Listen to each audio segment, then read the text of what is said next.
So imagine you have a goal in mind. You want to get to work in the morning. I used to ask my students a question like this, is like, what? Maybe they're going to write an essay. Why are you writing the essay? Why are you in class? Well, I'm in class because I need this class because it's part of my major.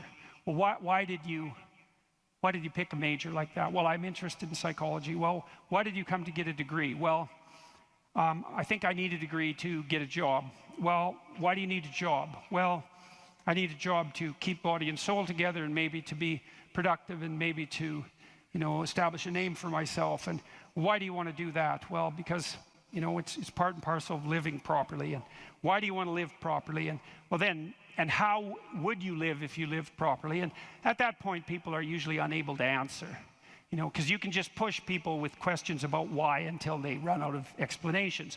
But the point is that you're always doing whatever you're doing because what you're doing is nested in a sequence of goal-directed actions. And those can be more or less sophisticated. If you're not very sophisticated at all, the nesting might be like 2 structures deep. Maybe you're, you're bored and you want to go get drunk, and why? Well, because you don't want to be bored. And if someone pushes you a little farther than that, you hit them.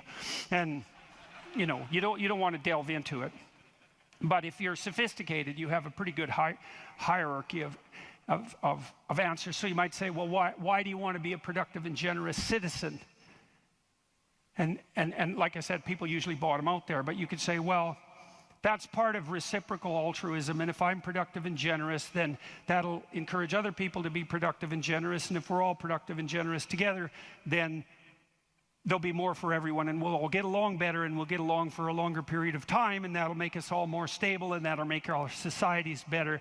And then you might say, well, why is that relevant? You might say, well, because the alternative to that is something like a descent into something approximating hell, and so that's part of a reflection of the divine order and the eternal battle between good and evil. And then you could push it farther than that, and you could say, well, are you going to be on the side of the redemptive hero, or are you going to be on the side of the eternal adversary? Like, you can keep digging down farther and farther, and the farther down you dig, the more you get down into what you might describe as the implicit religious substrate. And it's very much useful to know that and to make as much of that conscious as possible. So now imagine that you've come to this talk tonight because you've decided to aim up. And maybe you haven't formulated that precisely explicitly, but something is driving you in this direction. And then you come to the talk and you find out that I'm talking about something that isn't what you expected, and it doesn't seem to be moving you along on your pathway forward to that end. And what's going to happen is you're going to be disappointed.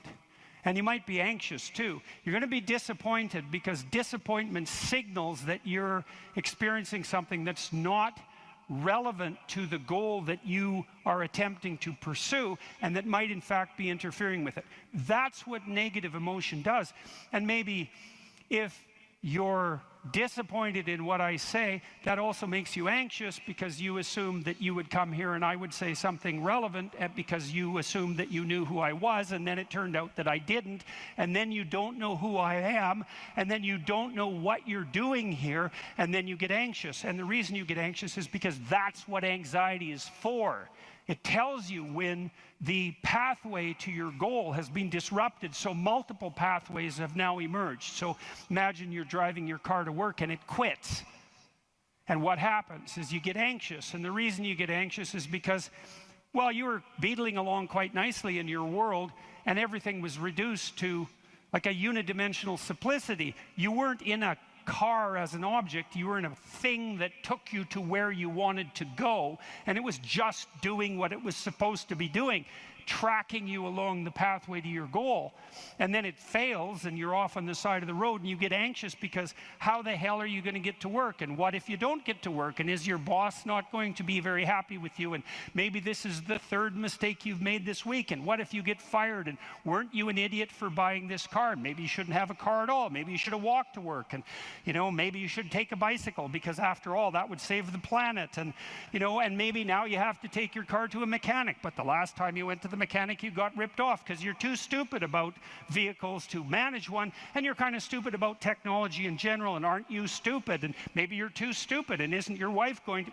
That's anxiety, right? And that's the emergence of a multiplicity of pathways, right? And so what anxiety signifies is the degeneration of an attentional hierarchy into multiplicity. And the reason you get anxious and it feels bad is because now your body can't compute how much energy you have to put out in order to get to your goal.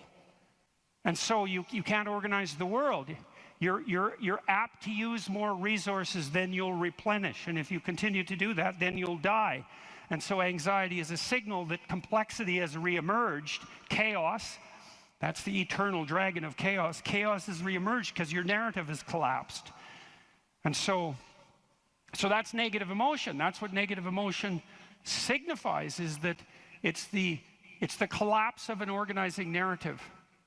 And so that's very interesting to know. So you feel positive. If I walk on the stage and I know I'm supposed to go to the front of the stage, say, and the reason I want to do that is because I know I have to talk to you, and that's and I want to talk to you because I think it's valuable to talk to you, etc. That's nested in a hierarchy of value. And if I see a clear pathway to the front of the stage, then that actually produces positive emotion. And that positive emotion impels me forward, because positive emotion does impel you forward. That's what it's for. That's how positive emotion is linked to action. So if you're enthusiastic because you can see a pathway forward to a valued goal, and that enthusiasm manifests itself. This is true even neurochemically. It manifests itself as positive motivation to move forward. And not only that, if you're moving forward and it's working, your brain tracks the fact that it's working, and then that's linked to dopamine release, by the way, which is what cocaine releases. It's linked to dopamine release. And the other thing your brain is doing, even when you're just walking to where you want to go, if you're successfully walking there, your brain tracks what you're doing. There's circuits that are activated while you're doing it. And if what you're doing results in the result you desired, then the dopamine floods those little neurons that are active, and it makes them grow and flourish. And so as you practice something that's working, the circuit that is activated as you're practicing is bathed in dopamine, and that makes it stronger. And that feels good. It's growth. It's part of positive emotion. And so the positive emotion moves you forward, but also encourages you to develop a habit of that practice. And so one of the things I would bloody well say is, don't make a habit of pursuing things that aren't good for you, because you build that into you. That's what happens if you become addicted to something, you know. You build a little monster inside you that's grown. It's there. It's after one goal, despite everything else. Not a good outcome.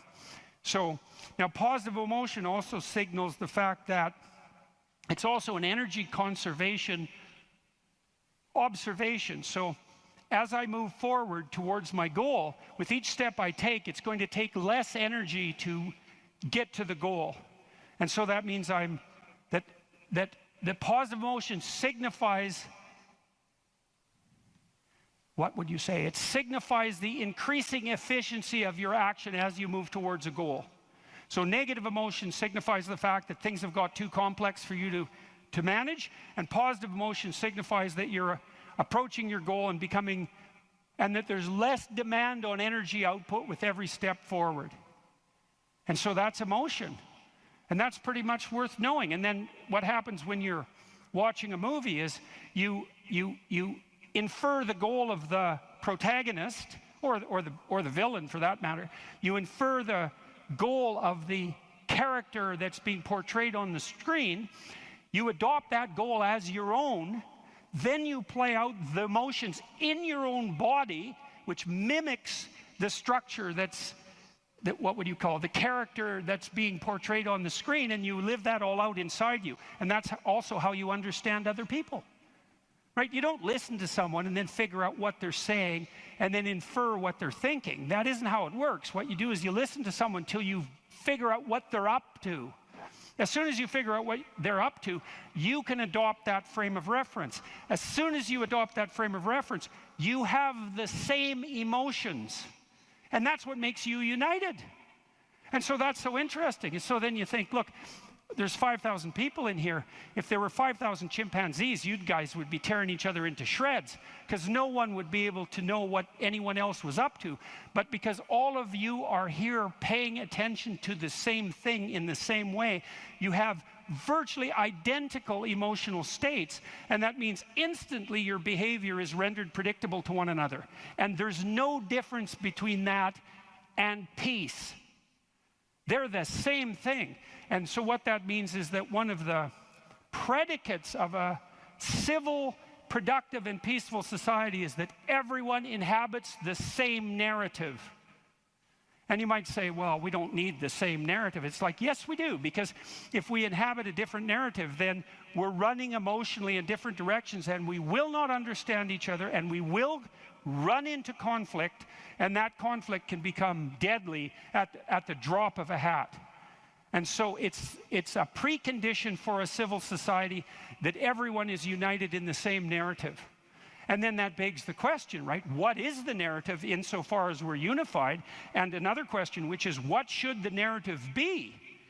Right? Now, the postmodernists figured out that we looked at the world through a story, but they said their mantra is they became skeptical of meta-narratives, which are uniting narratives. And that's all well and good to be skeptical about meta-narratives, but you run into the problem of internal disunion, because if you don't have a uniting narrative, then you're divided against yourself, and you run into the problem of social disunity, because if we're not looking at the same thing for the same reason, then we can't get along. And those are big problems. Now, the way the postmodernists glided over that immense cataclysmic problem was to offer the proposition that the narrative that unites us is just one of power and oppression, right? And that the fundamental motivation that guides, first of all, even your internal organization, your own internal tyranny, you're oppressing your id or your natural self. And then if you establish a relationship with someone like a marriage, well, that's just a manifestation of patriarchal oppression. And if you organize a business relationship, it's a relationship of mutual exploitation, and so far and so on, all the way up the political hierarchy, all the way back into the past. A more dismal view of human existence couldn't possibly be formulated. And I always think about it as a kind of implicit confession. It's like, so you think the world's all run by power, do you? Okay, I know what game you're playing and attempting to justify, and it's completely bloody preposterous, because first of all, if you tyrannize yourself, you're going to be one miserable creature. Plus, you're going to rebel constantly, as you already know. I'm sure all of you have tried at one time or another in your life to force yourself to do something with a whip, so to speak, and what you instantly find is that you're so condemned to be free that you'll even resist your own tyranny, right? Try telling yourself to do something and see if you do it. I'm going to go to the gym. That's New Year's. I'm going to the gym 3 times a week, 2 hours a day. It's like, no, you're not. You're going to last like 3 days. And then you're going to find an excuse. The rebellious part of you is going to find an excuse, then you're not going to do it. And it's a bloody mystery, isn't it? Because you'd think you could tell yourself what to do. Because otherwise, who are you? You're the part that told yourself what to do, but you don't listen, so what the hell's that part? That's you, that's for sure. So you can't even tyrannize yourself with any efficiency. And then if you're married, men, you're married, try tyrannizing your wife and see how well that works. And like, it might work for 10 minutes, but she's not as big as you, but she's a lot sneakier. And so And you have to wake up with her tomorrow morning. And so even if you do win the fight, which you won't, she's going to bloody well take it out on you the next day, and no wonder. And so you're bound in that relationship by the necessity of continual iterative interactions, right? And they have to be moderately peaceful, or you're going to tear each other into shreds. And if it's constant conflict, you're both going to just exhaust yourself and die. So how the hell is that going to work? So it has to be at least mutually reinforcing. And maybe if you really got it together well, you could interact with each other in a way that improved your interactions across time. And maybe you're wise enough so that if you were on that track, the way you would experience that in the moment would be as exactly the kind of relationship you'd want to have with someone. And that would be something like the spirit of play and romantic love. And that would be the manifestation of an instinct that orients you across time properly in a relationship in the moment. And that's such a wonderful thing to know, right? That instinct for play and romantic love might be the voice of the wisest instinct you have, the deepest orientation to meaning that you have. You know, because there's nothing more delightful in a marriage or in a family, if you have children, than to be able to engage in something like voluntary play. And you know, if you could have the world set up the way you would want it to, if you had any sense, wouldn't it be something if mostly what you did was something akin to play? And that's equivalent. Christ in the Gospel says, know that unless you become like a little child, you'll never enter the kingdom of heaven. And what does that mean? It means to rediscover that intense immersion in life and that capacity for play that characterized us all as children that we can't maintain because we have to mature, but that we could rediscover as adults if we were sufficiently wise and careful. And so, and then, you know, if you have friends, it's like, well, you tyrannize your friends? Well, then you don't have friends. You're just a bully with henchmen. And as soon as you stumble, they're going to stab you in the back because you surrounded yourself with craven psychopaths. They're just going to wait for the moment to take you out. That's not a friendship, obviously. And if you're running a business, and those of you who've run businesses who have a clue know this is true, it's like, what happens if you rip off your customers? Well, you can get away with it once or twice, but word gets around in no time flat, and then you're just done and bitter and resentful because your idiot machinations didn't work. But if you engage in fair trade and you're reliable and you deliver what you promised and you're half decently good to your employees and the people that you work for, then they're going to be pleased with you, and they're going to come back and they're going to talk to their friends about how well you did, and you're going to flourish. And none of that's arbitrary. You know, that's all guided by the manifestation of a certain form of attentional priority, right? You go to your customer's house, maybe you're a plumber, and the first thing you do is you listen to their damn problem. And so at least you have enough sense to engage in dialogos, right? You actually want to hear what the problem is, and then you actually want to solve it. And if you do that with some diligence, they're going to be pleased with you because they don't want sewage all over the rug. And so your interests are aligned, and if you offer what you promise, then you're going to evoke positive emotion in them and quell their anxiety, and that's exactly the service that you're offering.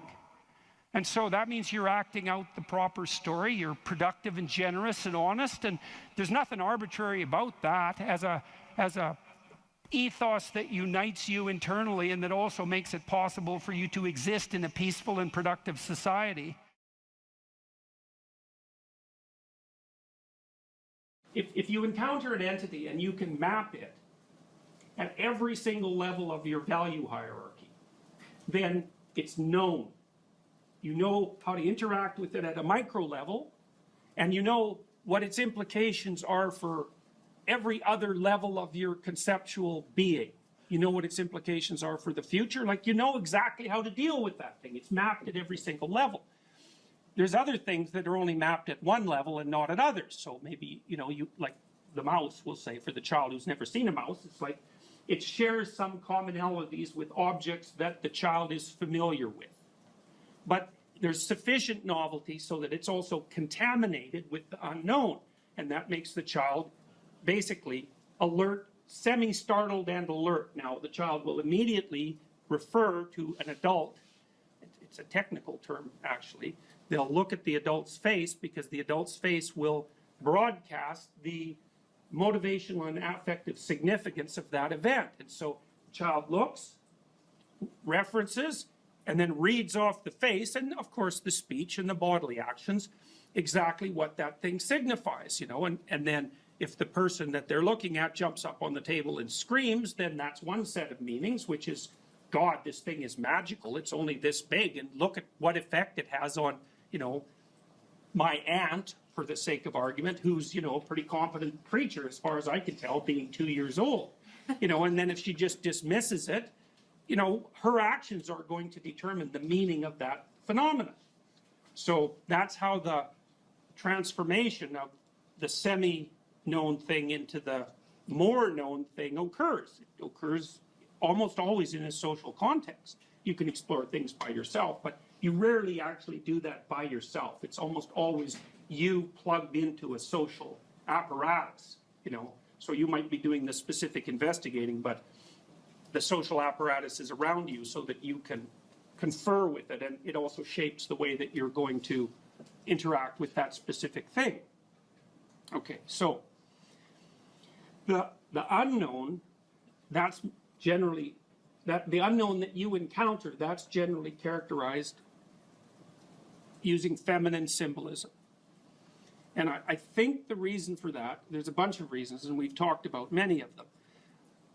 One reason is because females do the sexual selection in human beings, and so they act as the face of nature. Another reason is that you can think of new possibility always emerging out of the non-cultural background in some sense, you know. So, for example, let's say that we send an expedition to Mars, and we're gathering new information as a consequence. The reason we're gathering new information is because we've gone out past the domain of our knowledge, in a sense, and we're interacting with something new. And in that interaction, new information is generated. Now, you can say that it's partly the act of the perceiver that's generating the new information, and you could say that it's partly the act of the culture, because we send robots to Mars, let's say, which is very, very difficult. So the culture goes there, but the individuals are observing. So the individuals are buttressed by the culture, but they're generating information because they're somewhere truly new. And so the information, you know, the unknown is a constant source of new information. So it's the place that gives birth to new information. And so that's another part of the reason that it seems to be symbolized in feminine form.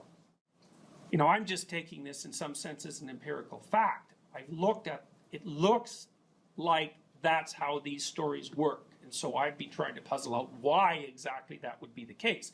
You know, I also think it's the case that we tend to look at the world from a social cognitive perspective, right? We filter it through a social cognitive biological apparatus. And so we're very likely to see things in character form, and characters have sexes. And so that's going to happen. And then the attributes of femininity or the attributes of masculinity that get used as symbolic reference, in some sense, there's an arbitrariness about it. So, for example, for the Egyptians, you know, usually you have a sky god, but they had a sky goddess. Now, she generally represents the night sky, which is not exactly the same thing as the day sky. But, you know, you have to, it's so tricky because you have to look at the relationships between the characters in order to decide what all of them mean. And that shifts a little bit from story to story. So this is what would you say? It's an approximation of the underlying structure, but there's a fair bit of variance in it, just like there's variation in stories.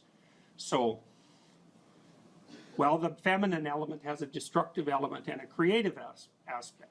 And you can see that people characterize their environments in that way. So, for example, you can map on environmental beliefs onto this structure. You can say that the environmentalist portrays nature as positive, portrays culture as negative, and portrays the individual as negative. And the basic story is rampaging individual as member of rapacious culture invading the pristine landscape of beautiful Mother Nature. Now, the thing about that story is it's true. The problem with the story is it's half true. Now, so for example, one thing that's interesting to conceptualize is that that's exactly the opposite of the frontier myth. Now, the frontier myth was a story that was used extensively in Europe to drive immigration into the United States. And it was used to some degree in Canada too, and the story was the exact opposite. It's the hero, so that would be the immigrant, pioneer, bringing the benefits of order to a savage wilderness. Well, that's also true. But it's so interesting that both of those things can be true, and they're completely different from one another. There's no commonality at all between those two stories, except for the way that they use the characters. There's a feminine character, a masculine character that represents culture, and then there's another character that represents the individual. And you could even see that, if you think about it historically, the US was founded in some sense on a frontier myth, and that was too one-sided, and so by the time the 1960s came along, the early 1960s, it shifted to its opposite. And that you need that because systems have to oscillate to some degree to remain stable across time. They can't just be fixed in place. So they're going to play back and forth through the archetypes in an attempt to keep them balanced, because that's what you're trying to do. You're trying to keep them balanced. And so, well, you have the destructive and creative element of Mother Nature. You see that all the time in movies where the thing that the hero is striving against is the negative element of the unknown. How many of you have seen the movie Alien? Okay, so, that's a pretty graphic representation of, well, those aliens are more reptilian in form. So they're almost like, they're more at the dragon of chaos level of civilization.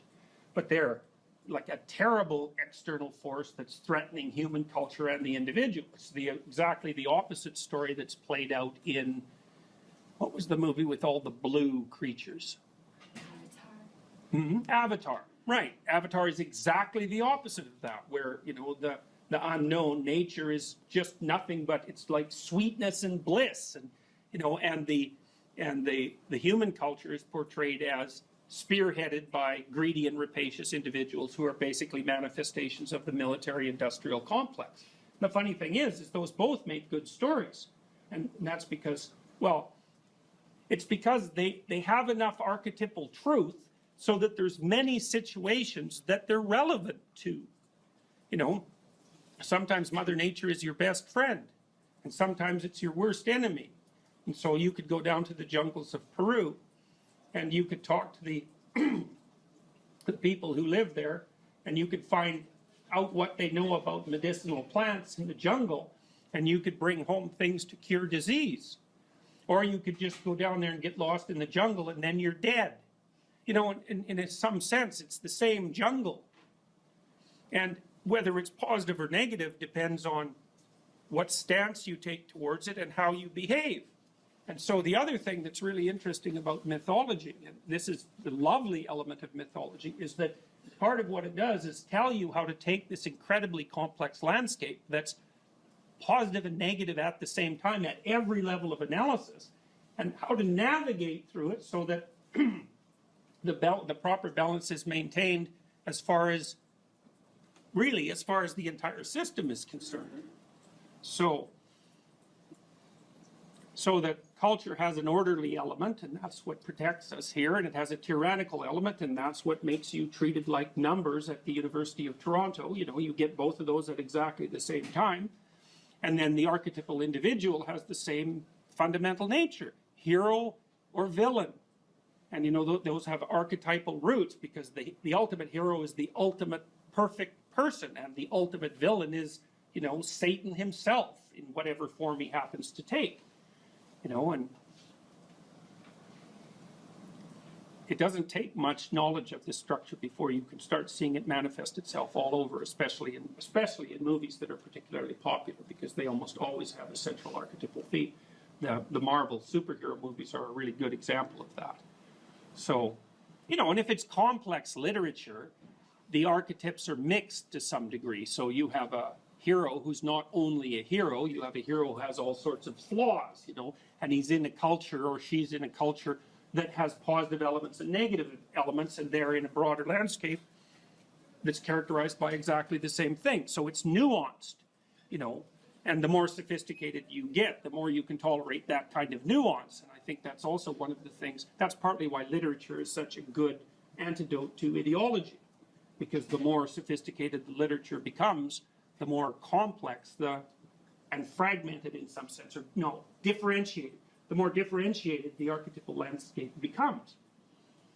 So when someone tells you a story, whatever the story happens to be, one of the things you can do when you know this substructure is you can say, okay, yeah, but where are the missing pieces? Where are they going? Because if they're not included, then they're generally projected onto something. You know, because they're there, you can't get away from them. They're there. How does the person account for them? You know, so...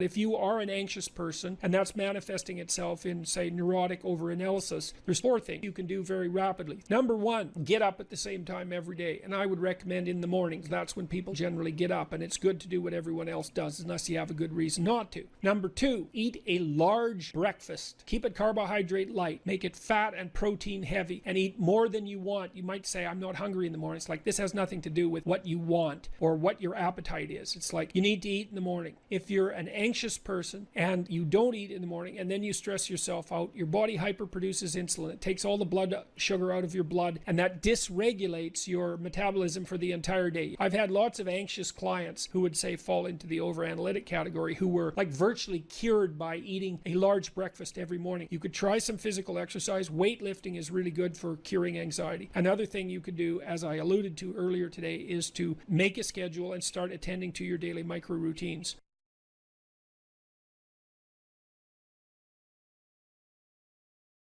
Are you depressed, or do you just have a horrible life? And those are not the same question, because if you're depressed,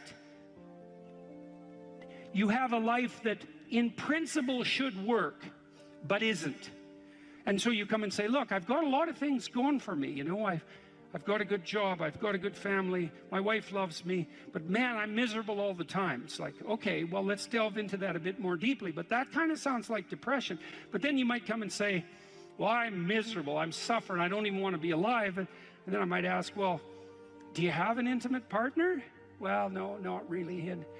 And I have had a history of catastrophic relationships. Do you have any friends? Well, you know, I have this one person I phone like once every month or so. But other than that, no, I don't really see anyone. Well, do you have any close family? No, my family's pretty fractured. I don't get along with my mom and dad. I don't see my sisters or my siblings much. It's like, well, how about a job, or how about a career, or failing that, a job? It's like, well, I've always kind of been underemployed, and I just lost my job, and you know, that's not going very well, and so on. You can walk through someone's life, and you can find out if they're reasonably embedded in a hierarchy of social institutions. And if the answer is no, no intimate partner, no family, no children, no friends, no job, no career, no educational pathway, no engagement in civic responsibility, let's say, no church attendance, no spiritual life, no routine, it's like, well, you're not depressed, you just have a horrible life. Multidimensionally, like, it's no wonder you're depressed. There's nothing in your life that is working. But it's interesting, because that's not exactly a diagnosis at the level of the individual. It's a diagnosis in relationship to the relationship between the individual and this structure of containing social institutions. If you don't have an intimate partner, and you don't have a family, and you don't have any friends, and you don't have a career or a job or any civic involvement, or any involvement, let's say, with religious institutions, and you don't have any creative striving, all you've got left is pain. And so that's what you have. And so here's a different way of thinking about sanity. Sanity isn't being well constituted as an atomized individual. Sanity is what makes itself manifest if you're properly situated in a hierarchy of social order. To be well constituted, you have to be a harmonious player in a multidimensional symphony, in some real sense, of social interaction. It's very hard to stay on the straight and narrow without a partner who doesn't share your blind spots, correcting you constantly. You know, now that's annoying. There's a tussling about it, right? There's a fractious and adversarial element to that, because if you're married, you don't see eye to eye, and thank God for that, because sometimes in your foolish insistence on being right, you're wrong, and wrong in a way that'll take you out. And so you better have a partner who doesn't think the same way you do. And fortunately, if you have a partner, you have a partner who doesn't think the same way you do. And so if you can get the dialogue flowing, then that's a mutually corrective mechanism. And so then you might say, well, the truthful dialogue between partners in a marriage is actually, it's the process by which sanity itself is generated. And I mean technically, it's like you're too complex to regulate yourself, period. And so you need other people to help you do that. So if you have a wife or a husband, someone who knows you and is there for the long run, they can help, you can help each other find the meaningful path and stay on it. And you can't do that alone. And probably just having a partner isn't enough.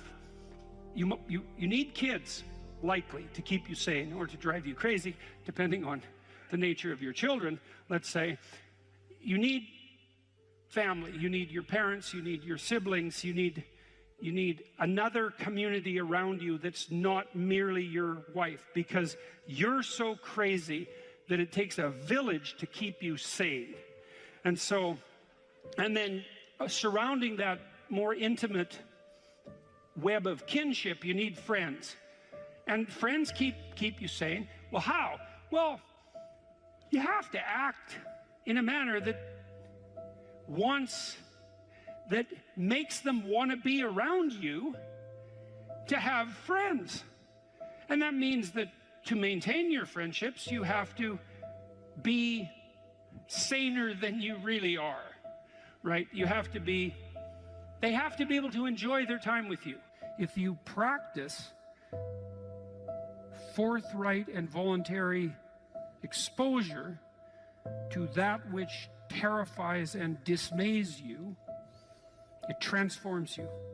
And we really know this as psychologists. We even know there's more and more evidence suggesting, for example, that if you imagine you adopt this attitude of voluntary confrontation, that changes you psychophysiologically. So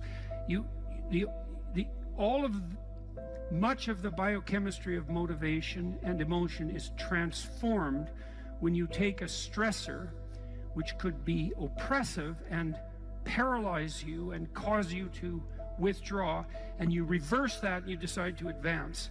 It's like a different spirit inhabits you. And I mean this physiologically. There's a whole different pattern of being that makes itself manifest in you neurologically and psychophysiologically and pharmacologically. So you take it on as a challenge, right? And that transforms you at a cellular level too, because one of the things we've discovered in recent years is that if you do something new and complex, then that turns on that parts of your DNA that haven't produced proteins before will start producing new proteins and reconstruct you from the cellular level up. So it's a deep transformation, and we have no idea how deep. And again, you could ask yourself, if you didn't withdraw in fear from anything from everything that life threw at you, who could you become? And I would say that's the central religious question in some real deep sense. You know, are more things thrown at us than we can manage? Well, that's a tricky question, because pretty dreadful things are thrown our way. And you might say, well, that's just presents an insuperable barrier to progress. That's not very helpful, because you're alive, here you are, you got these problems to contend with, and if it's an impossible task, then how could you be anything but hopeless and desperate? But then you think, well, wait a second, how would things transform if I took this on as a voluntary adventure, you know, regardless of its scope? And the scope would include unjust suffering, death, and hell. And that's not just some religious or metaphysical vision. It's like, no, you're actually going to have to contend with that in your life. in whatever way those things make themselves manifest to you personally. That's coming, man. And so maybe you better get prepared. And then the question might be, well, what would happen if you got prepared? And the answer might be, you'd be prepared. And I think the religious enterprise in its deepest sense is that process of preparation. And you know, you might want to even push that a bit farther. You might say, well, not only do you want to get prepared for what's coming your way, but you want to be so prepared that when it comes your way, that it doesn't make you bitter and resentful and tempted by the desire to walk the path that would make all of that even worse.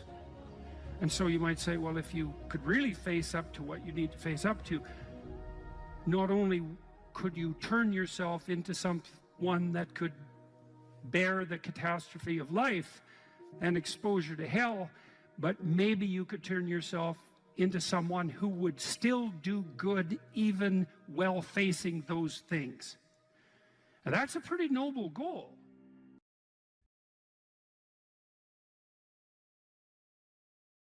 So I was talking to a client the other day. It was so interesting. This person said something. He had been talking to his mother, and he just made a casual comment. He said he was talking to his mother, who was in a state of grief for good reasons that were independent of this particular person, who said, and I hate her. And I thought, oh, that's interesting. Like, where did that come from? And so I made a comment on that. That's a Freudian slip, right? Because there was the conversation was flowing, and then this little emotion tagged utterance came forward. And whenever an emotion tagged utterance of that sort comes forward, you know it's associated with a whole rat's nest of underlying pain and anxiety and what would you call it, disappointment and frustration that hasn't been properly rectified. So it's like a marker. And yet you know this when you're talking to people. They say something and you think, oh, you know, like, wow, too much information. That's one way of thinking about it. It's like, just what are you up to? And then if you have any sense, you just forget that even happened and you continue. But that's like the snout of a dragon peeking out from a cave. And you might say, well, it's just a snout, man. But it's not, because dragon snouts tend to be attached to the whole damn dragon. And so this is also something to know about relationships, because when you're in a relationship with someone, they'll do that now and then. They'll, you know, utter something and you think, haha, it's like, there's a bump in the road. Well, we're going to look underneath that at our peril. But if you do go down there and you look at it, then the whole thing comes, you can start to disentangle the web of memories and experiences that are all tangled together as a consequence of their emotional identity. Because I could say, well, everything that makes you anxious or everything that makes you upset is the same as every other thing that's ever made you upset. And then there's an even different subset of that, which is all those things that have made you upset that you've never dealt with. They're all laying down there at the bottom of your nasty little soul, waiting to pop themselves up in some random utterance, right? And so then you go in there at your peril, because if you're the person who pokes around in that, then you're going to get blasted with all of that stuff. It's going to come out like almost uncontrollably.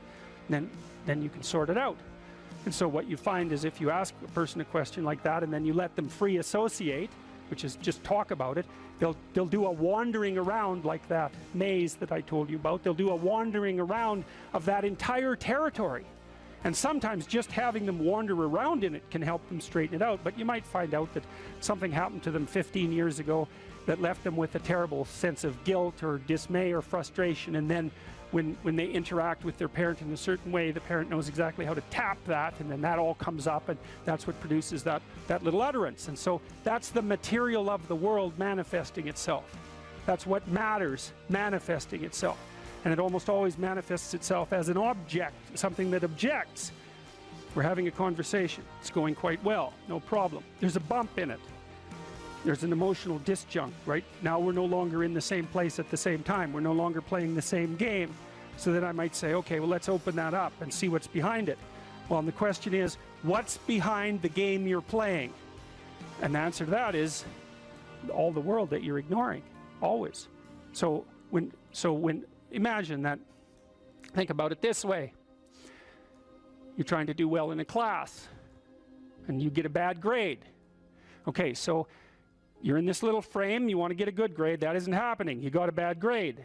Okay, what is it that's manifesting itself as the bad grade? Well, you could say, well, it's a C minus on a piece of paper. It's like, well, that's, you know, really? No. That's the objective manifestation. You got a piece of paper with a C minus.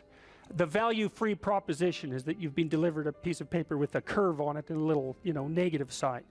Well, you think, well, that's what that is. Well, you know, it's as dopey as thinking, well, here you got your failing grade, you go into the lab and you like weigh it on a scale, and then you burn it and see what it was made of. It's like, well, why did I get so upset about that? It's just paper. It's like, no, that's not just paper. It's an entity that exists in a web of connections. The fact that it's signified by paper is almost completely irrelevant. What is it? The answer is, you don't know. And that's why when you pick it up, you get this paralyzed sinking feeling, because your limbic system is a lot smarter than your perceptual systems. And your perceptual systems say, well, that's a piece of paper, and your limbic system says, nah, for sure, dragon. Right, right. And so then you're sweating, and then maybe you put it away and you go play video games, because, you know, better the hypothetical dragon than the real dragon. And so instead you pull out the piece of paper maybe and you think, okay, why did I get this C minus? Well, that's a hell of a question, isn't it? It's like, maybe you're stupid. Well, that could be, or at least stupid compared to who you think you are. Like that's the real horror that's lurking there, right? It's like, oh, I thought I was kind of smart. That's a proposition of the highest order. I thought I was kind of smart. It's like, yeah, well, what about this C minus? It's like, well, that goddamn professor, right? That's the first thing. I've been attacked by a predator. That's the first response, right? So it's a nonsensical message. It's just delivered by someone evil and predatory. Well, that's, you know, possible, but I wouldn't go there. I wouldn't go there first necessarily. So, but then, well, then say you don't go there. Okay, well, so what is this exactly? Do you not know what you thought you knew? Are you not who you think you are? Do you not work hard enough? Are your values not organized properly? Do you misuse your time? Are you in the wrong field? Is the way you're construing your life completely inappropriate? Are you acting out what your parents wanted you to do and you're pissed off about it, so you're only running at 40% to spite them, despite the fact that they're paying $25,000 a year for your education? Because that's a fun game. Yeah, I'll go do what you want me to do, but I'll fail. But not completely, because then that wouldn't cost you very much. I'll just fail a little bit, so that you have to spend all that money forcing me to do what I don't want to do, but you'll never get to escape from it. And then every time we interact, I'll stab you in various ways that you don't quite understand, just to show you how irritated I am that I happen to be acting out the destiny that you've put forward for me. So maybe that's part of the dragon, right? And then that pulls in the whole parent thing. And, you know, these are bottomless pits often. When you're in the world and something objects to you, something that matters objects to you, then in the entire unrealized world is in that thing that objects. It's all tangled up inside it. That's why it's the great dragon of chaos. It's everything that's outside of your conceptual structure. And what is that? It's everything that lurks outside of your walled city. And it's manifested itself like the snake in the garden. And the easiest thing to do is say, I'm not having anything to do with that. But the problem with that is, well, you get your C minus and you don't do anything about it. Maybe you're a little bitter and more resentful, and your study habits get a little worse. So the next time you get like a D plus, and then you collect a bunch of Fs, and then you stop going to school, and then you stop showering, right? Then you end up jumping off the bridge. And so that's how the dragon eats you when you don't pay attention to it. And so it's no bloody wonder that people avoid, you know. It's really no wonder that they avoid, because error messages contain within them the implicit world. Now, the upside of that is, well, they contain within them the implicit world. And the world isn't all negative. And so maybe you get your C minus, and that's actually the best gift you ever got, because somebody finally took you and went, whack, you know, clue in. And so you take that apart and you think, oh, I don't know how to write. I don't know how to think. I've never read anything in my life. My study habits are abysmal, you know, like maybe I'm working at 2% efficiency, which is probably, I would suspect that, you know, some of you aren't doing that, but I bet there's 30 to 50% of the people in the room are working at 2% efficiency. It's like, to find that out is so optimistic. I mean, if you're barely hanging in there, but you're only working at 2%, you might imagine what you could have as a life if you're working at like 50%. So So the C minus can be the best gift you ever had, and that's the gold that the dragon hoards, right? That's exactly what that means. Is mental health genetic, habit, or personality? And how can you improve or master it? Yeah, well, it's all of those things, you know. You might say, well, it's unfair that it's genetic. Well, look, we all have different temperaments, okay? There's 5 dimensions of temperament. Extroversion, that's sensitivity and threshold for positive emotion.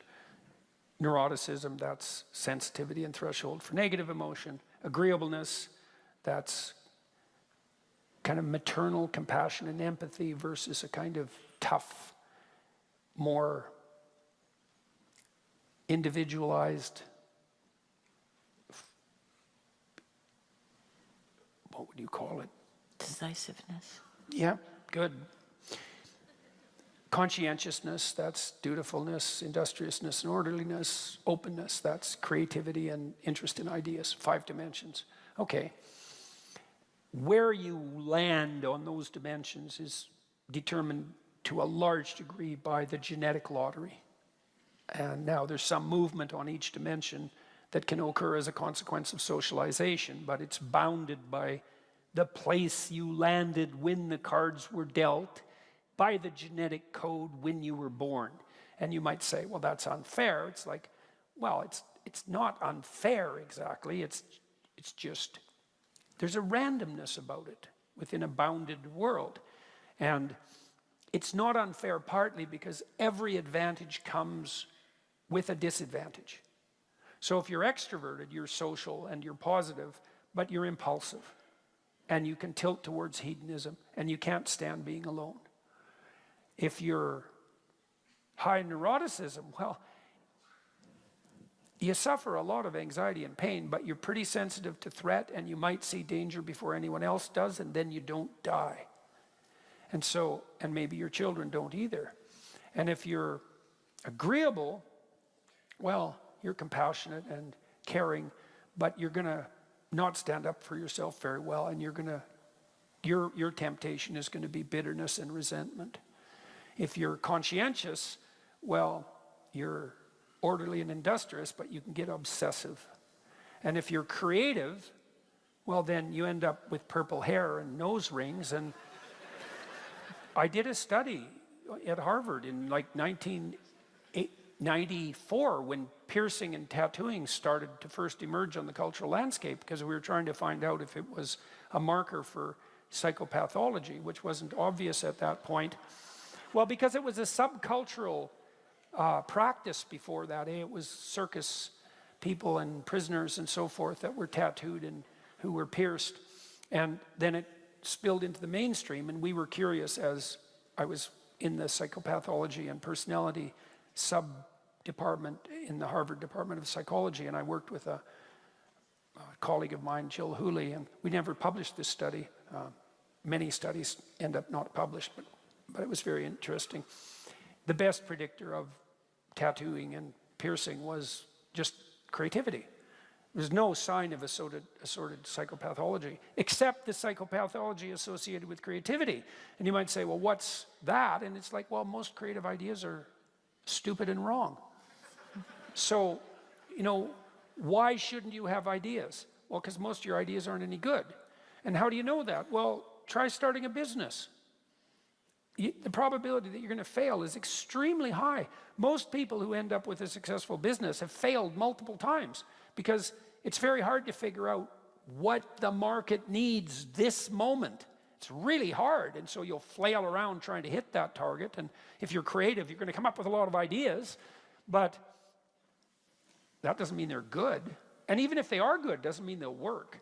And so most people, because most people aren't creative, by the way, they're not even a little bit creative, and that's because creativity is a high-risk, high-return strategy, and if you win, you can win big, but the probability that you lose is pretty damn high.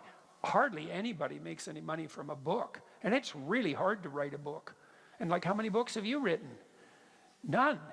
And how many successful books have you written? And, you know, like there's a 1 in 100 chance maybe that you've written a book. I doubt if it's that high. Like actually written and published a book. It's probably more like 1 in 1,000. And then 99.9% of books sell less than 200 copies. So you got a 1 in a million chance at best of writing a book that is going to be successful. You know, and you might ask, well, then why bother? And the answer is, well, most people don't. That's how they solve that problem. Just don't do that, and then you won't fail. And most of you probably haven't written a symphony, or even a song, or a play, and you probably don't dance, but some of you do, but I doubt if you've ever generated a truly original dance, except by accident, and then generally people will just laugh about that. So we studied creative achievement across a wide range of people. We had developed a 13 domain scale with 8 levels of competence in each domain. So on the musical front, it would be, you know, I have no training or interest in this area. You know, I've written original compositions that have been played internationally by major musicians. And you sum across all 13 domains, and the median score, which is the most typical score, is 0, and 70% of people score 0. And the next most common score is 1. And that's like, now you got 80% of people. Okay, what's my point? No matter where you land in the temperamental landscape, you're going to have your associated faults and temptations. And you're going to have your associated proclivity to your particular form of mental illness. So now, that might visit you if you're particularly unlucky, or you might fall into that if you're incautious. But you generally don't get an advantage without an attendant disadvantage. So that's on the genetic front, and then there's environmental variability, for sure. You can take a neurotic child. The studies have already been done on this. So some children by, let's say 2, although you can actually measure this by 6 months. So imagine you have a child in a room, a lab, and his or her mother is there, and the mother is sitting, and the child's here, and then a little wheeled robot is remote controlled in by the experimenter. Well, some kids will just run right over and engage with the robot, and other kids will hide behind their mother and then sort of peek out. And the ones who hide are higher in negative emotion. And then if it's a baby-eating robot, they're not dead, so that's their strategy, whereas you know, hey, your kids are going to go play with a strange dog at the playground, you know, or not. And sometimes that's real fun. And sometimes it's no fun at all. And sometimes it's the, you know, kid who's hiding behind his mother's legs that doesn't have his face torn off by the pit bull. So there's variability for a reason, you know, and then the more neurosis prone, the more kids more prone to negative emotion, they're going to suffer from a higher proclivity for depression and anxiety later in their life, and that's the price they pay for their threat sensitivity. But if you take those kids and you really encourage them to explore voluntarily instead of facilitating their proclivity to hide themselves, you can tilt them up into the normal range for negative emotion. And those studies have already been done. And so you're never going to take a kid who's really high in trait neuroticism and make them as low in trait neuroticism as someone, you know, at the 99.9th percentile genetically.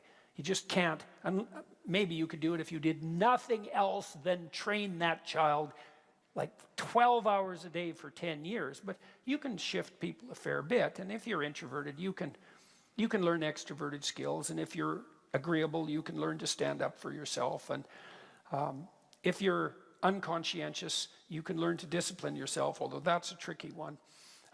Because you usually don't have the discipline to discipline yourself if you're unconscientious. So, and then in terms of habit, well, you become what you practice. And so if you're high in neuroticism, it's going to take a lot of practice to get you all calmed down. But that's what you do in psychotherapy with people all the time, because a large number of people who are in therapy have higher than average levels of negative emotion, and you help them become stronger. And the way you do that is by strategizing with them and encouraging them to confront the things that they're afraid of and avoiding, and they become more able and more courageous as a consequence of doing so, and you can shift people quite a lot doing that. And that's what you do when you learn, and that's how you teach kids, and it's the universal mechanism of adaptation, and you try to speed that up in psychotherapy, and you can do that for yourself, you know. Like, this is a really useful what would you call it? Ritual, routine. So look, you've got a goal, and you'll see that as you progress towards the goal, there'll be obstacles that emerge, and some of them you don't want to confront. You're going to shy away from them, you know. So maybe I have a client, and they're being tyrannized at work, and they need to get another job, and to do that they have to put their CV in order, and they're embarrassed about their CV, and they don't even want to open the file on their computer that contains their CV, which they haven't looked at for 10 years, and which contains nothing but a record of their dismal failures in the past, as far as they're concerned. And that's a box that's locked, that's Pandora's box with a dragon in it, and they don't want to go anywhere near it. And no wonder, you know. But if they're going to get another job, well, unless they get their resume together, they're stuck under the thumb of their local tyrant, and that's not a good deal. And so often what you do with someone like that is you say, just print your resume. Don't even look at the bloody thing. Just print it, turn it upside down, put it in an envelope, and bring it to the session the next week. And then the person will come back and say, you know, that task that we agreed on, because you have to agree on these things, I didn't do it. I couldn't even sit at the computer. And so then you say, well, do you think this week you could just sit at the computer and think about opening your resume? And they might say, yes. And then they come back the next week and said, you know, I didn't even sit at the computer and think about my resume. So then you say, okay, we'll do it right now. Okay, close your eyes. Okay, now, imagine your computer. Bring it to mind as vividly as you can. All right, now, imagine you're walking into your room, and now the goal is to sit at your computer. So now why don't you tell me what happens? So imagine your office.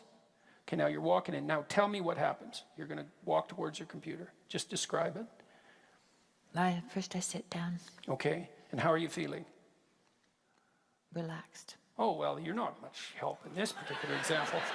No, you mean terrified out of your skull. Oh, you want me to be terrified? Yeah. Oh, okay. Okay. You didn't say that. She's not very high in neuroticism, by the way, as you can tell, because she's married to me.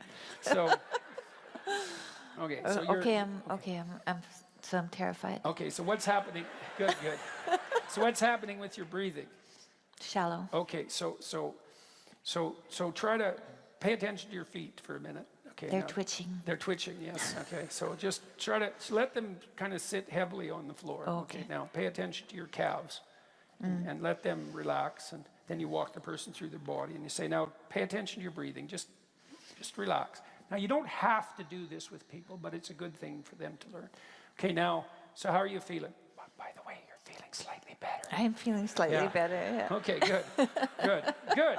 Now, imagine that you just turn on your computer. Okay, so what happens when you just turn on your computer? You get more nervous. I shallow breathe. Yeah, okay. So now you get the point, and then you walk the person through turning on their computer and then opening up the dread folder and then reading the title of the horrible dragon resume and then maybe opening it.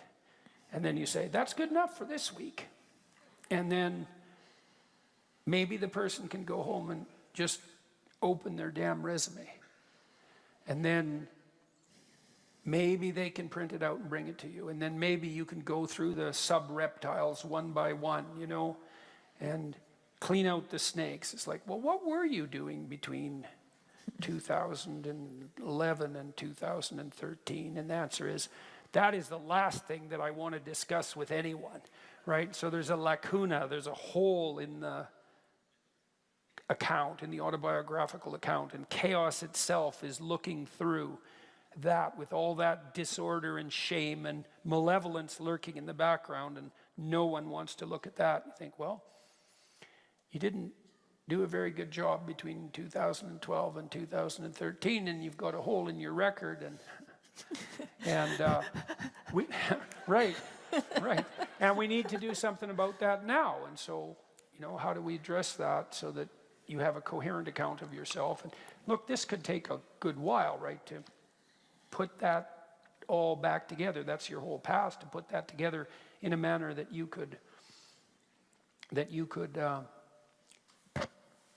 confidently bring forward to a new potential employer. But it's worth it if you escape from tyranny and you now have a coherent account of yourself and you've atoned for your past inadequacies, let's say, and you're ready to move forward. And partly what you do in therapy and partly what you should do with yourself is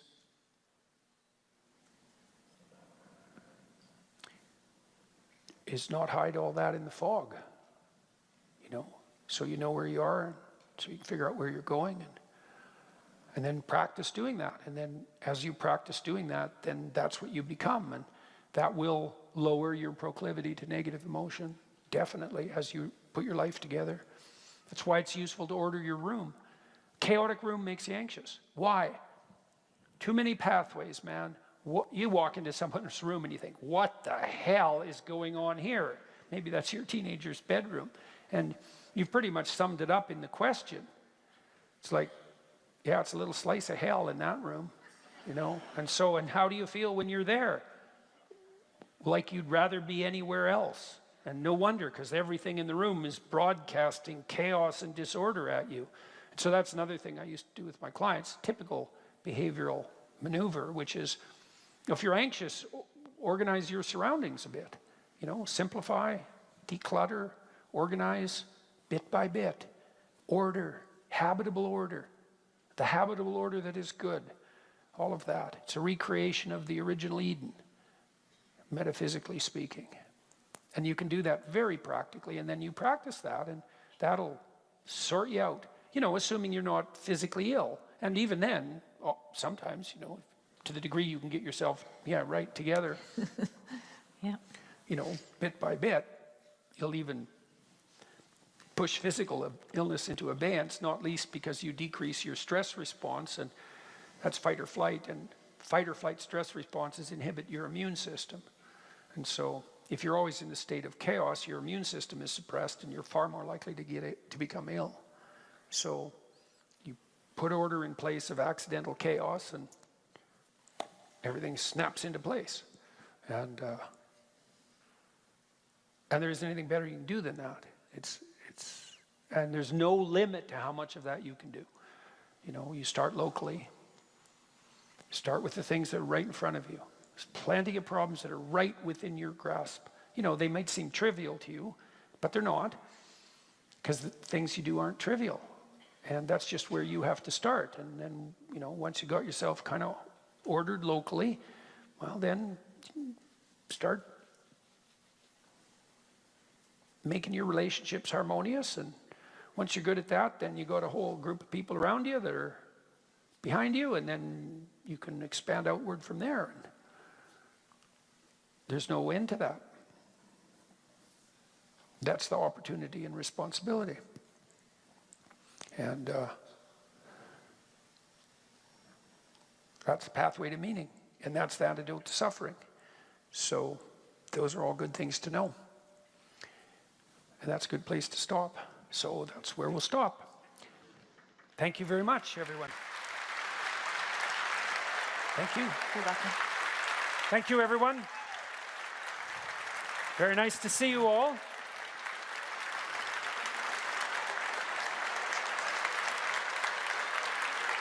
Thank you. Good night, everyone. Pleasure to be here. Thank you. Thank you, Tim. You're welcome. Good night, everyone.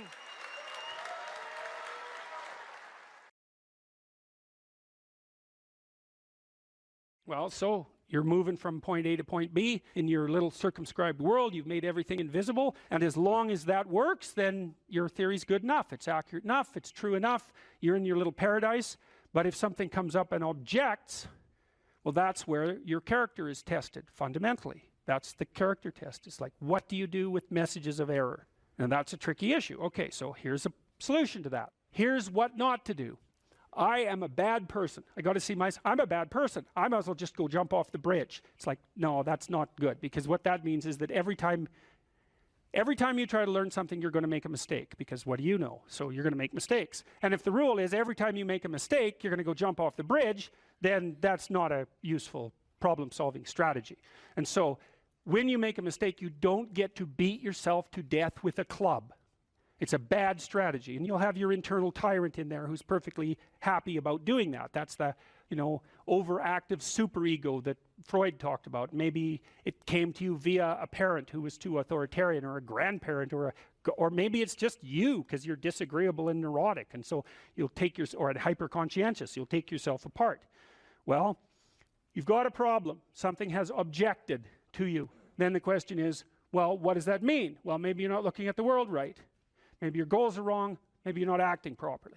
It's okay. So the question that arises when an obstacle emerges is, which part of this structure needs attention? And the first answer can't be all of it, which is why when you're arguing with someone in an intimate relationship and you're angry at them and you want to win, which is a big mistake, you want to win, you say, well, this is what you're like. Here's another 10 examples of how you've done that in the past, and I can enumerate more of them if you'd like. And so that's actually what you're like, and I've tried fixing you and it didn't work, and so it looks like you're going to be like that up into the future. And you're basically saying to them, well, you're a bad person, and the only thing they can do is either collapse or punch you. And punching you is actually better than collapsing. You know what I mean? It's such a counterproductive way of arguing. You don't leave the person any out. And so maybe, well, they're civilized, so it doesn't get physical. Well, maybe that's good and maybe it isn't. But then they end up either really not happy with you in a way that they will manifest the first possible opportunity they get, or they have to go off in the corner and cringe. It's like, great, you won. It's like now your partner's either hates you or is cringing. It's great. That's a real good victory, man. Rack up about 100 victories like that and you'll be in divorce court and spending $250,000 while being miserable about it. Yeah. So anyway, so something objects to you and you think, okay, well, I need to take myself apart, right? Because there's a piece that's broken somewhere. And then you might think, well, let's assume it's a little piece to begin with. That's the right mechanism. It's like, okay, you got a C-. That doesn't prove that you're stupid. Now, it implies that you might be stupid, but it doesn't, right, really, it does, and that's why you don't want to look at it. Maybe it implies that you're lazy, or implies that you're ignorant, or like it implies all sorts of terrible. Might imply that you're a bad person even. But you don't want to leap to that, and that's sort of the proclamation of innocence before guilt. Assume that you're the least amount of reprehensible and ignorant possible. And so then you look at the micro routines. It's okay, well, I got a C- in this course. Maybe I should study for that course 15 minutes more a day for the next 3 months. And then you ask yourself, do you think you could do that? No, I'm too useless. Okay, how about 15 minutes every second day? You think you could do that? You put it in your schedule, like 15 minutes every second day in the morning. And that's, well, you think, well, what's wrong with me? Well, I'm not very good at managing my study schedule. That's not quite down here at the behavioral level, but it's pretty close, because what you can take an action. You can open up your schedule and you can say, oh, I'll mark 15 minutes aside. Then you can practice doing that. It's pretty low level in the hierarchy. It means, well, you're still not a horrible person. You just got to polish up your work ethic. And so what you want to do is it's like the old adage, you got to stand up for yourself, but you don't want to make unnecessary enemies. That's a really good thing to know.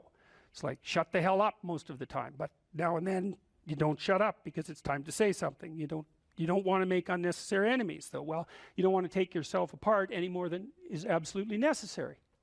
Start little, and you do that with people around you too. Like if you have a child, and the child does something that isn't right, then you think, okay, minimal necessary intervention. What can we do to decrease the probability that that's going to occur in the future? And that's a good thing to know with children. It's also a good thing to know with your partners. You're having an argument with them. It's like, okay, what the hell do you want? What's the minimum thing you can request from them that would satisfy you? And the evil part of your soul is going to be, I want them cringing in a corner. It's like, yeah, get that stuff under control, man. See if you can figure out what that person could offer you that would be minimal that you would accept. And then tell them that. It's like, here's the words I would like you to say in the apology I would like you to formulate, assuming that you think you did something wrong. We have to argue about that because maybe you didn't. But if you did, I want to specify it precisely and narrowly, and I want to give you an escape route. And you might only be able to do it badly because you're still mad. So you apologize half-heartedly. It's like you get a pat on the head for that. Good. Next time it'll be 51% not half-heartedly, right? So it's careful training. It's careful training of yourself and other people with the goal in mind, but also with the least amount of harshness possible. And then the other thing to do as well, and this is also true for you, and this is something I learned from studying the behaviorists, is like watch the people around you like a hawk. Whenever they do something that you think is good, you tell them. That's wisdom, man. You'll get so far with that you cannot bloody well believe it, because most people, you know, they're afraid of any number of things, but one of the things they're really afraid of is that now and then they'll creep out of their cynical shell and try to do something good. You know, it's like they're popping out this thing that's unbelievably vulnerable. They'll try to do something good and creep right back into their persona, and they'll look around, see if anyone noticed, and sometimes they'll get punished for it, and then, well, then they won't do it again. So don't do that. But then now and then you think, hey, I saw you do this, that was actually pretty good, and they think, oh, wow, someone noticed, you know. It's like, wow. And then they'll think, yeah, I could do that again.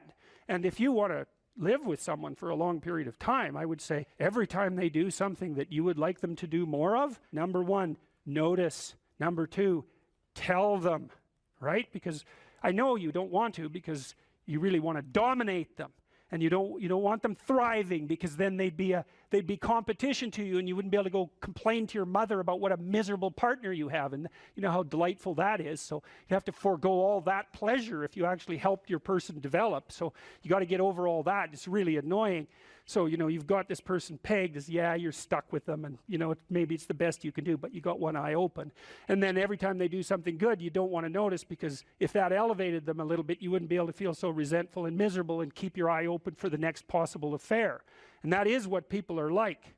That is what people are like, and that's what you're like too. That's what people are like. So you got to decide if that's what you want, or you want to help the person that you're with grow, you know. Now it's dangerous, because they might outshine you. Well, good. Then you have someone to compare yourself to. That'd be a good deal. It's really rough with kids, you know, because parents will stop their children from succeeding beyond them. They get jealous, and then they'll put them down, and then they have kids that do not like them, and they'll pay for it.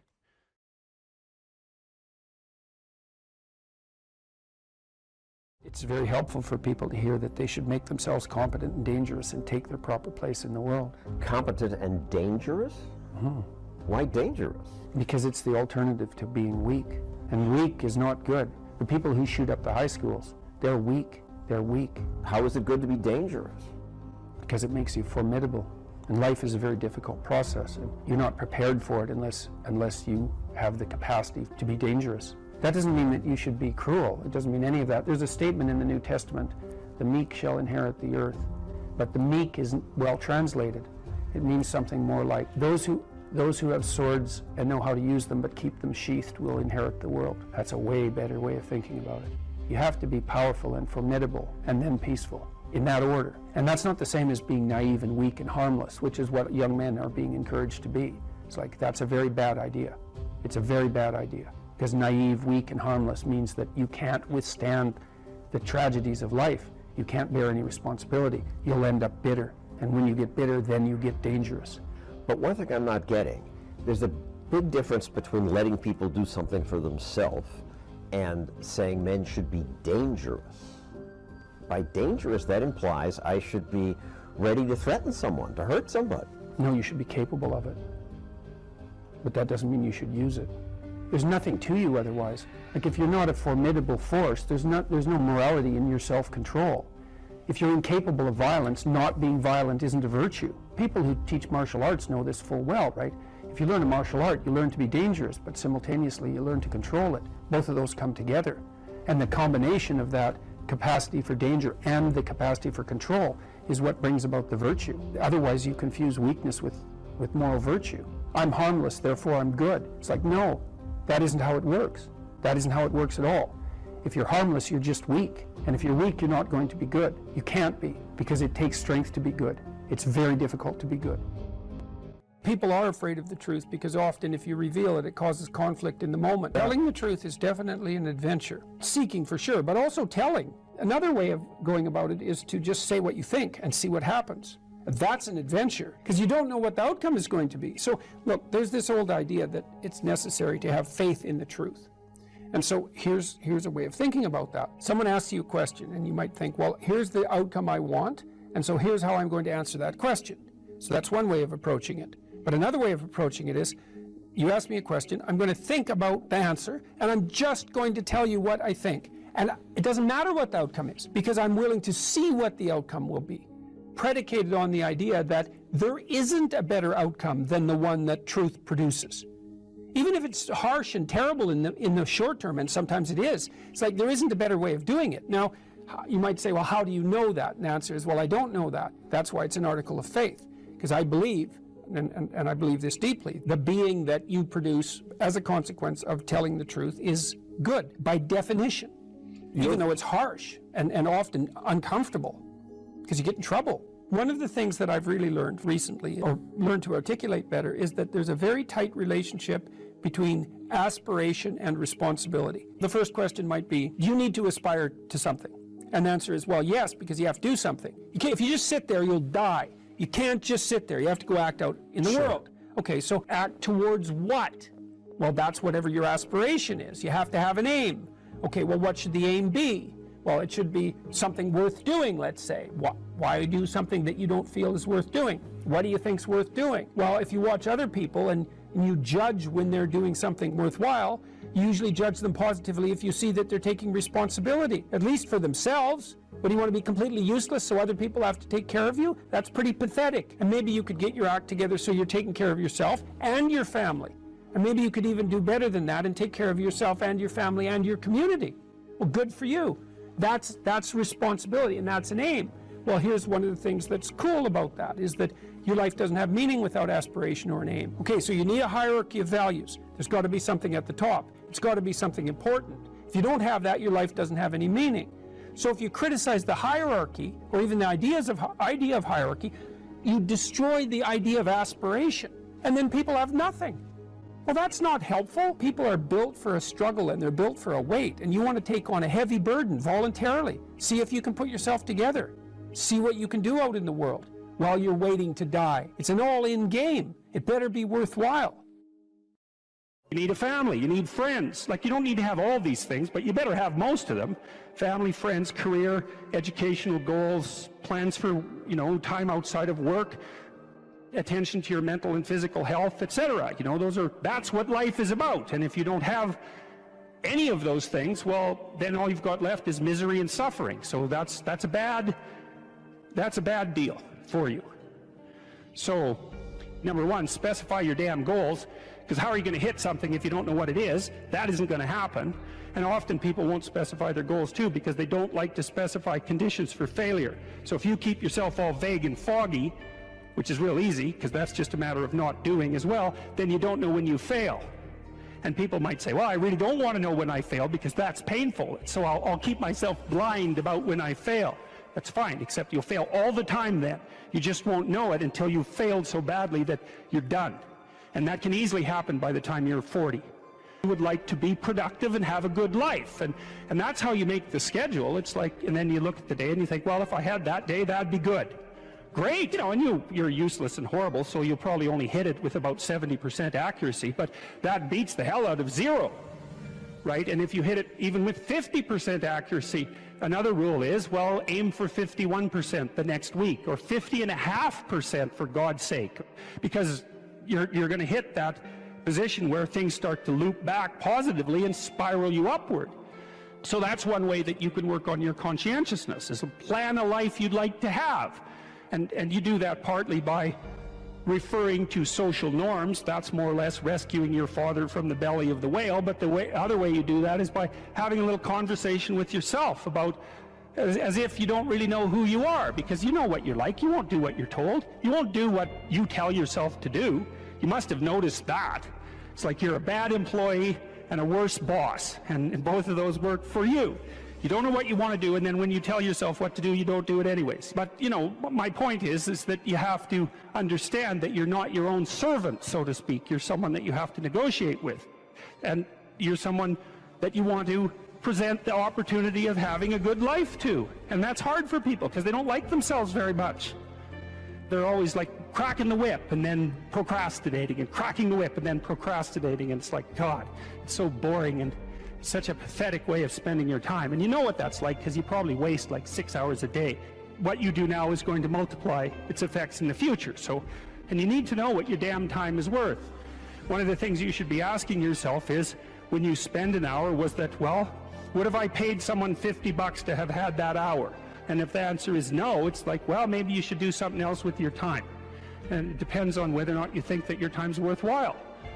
But the funny thing about not assuming that is, if you assume your time isn't worthwhile, what happens is you don't just sit around sort of randomly in a state of responsibility-less bliss. What you do is you suffer existentially. Someone who is incapable of cruelty is a higher moral being than someone who is capable of cruelty. And I would say, and this follows Jung as well, that that's incorrect, and it's dangerously incorrect, because if you are not capable of cruelty, you are absolutely a victim to anyone who is. And so part of the reason that people go watch anti-heroes and villains is because there's a part of them crying out for the incorporation of the monster within them, which is what gives them strength of character and self-respect, because it's impossible to respect yourself until you grow teeth.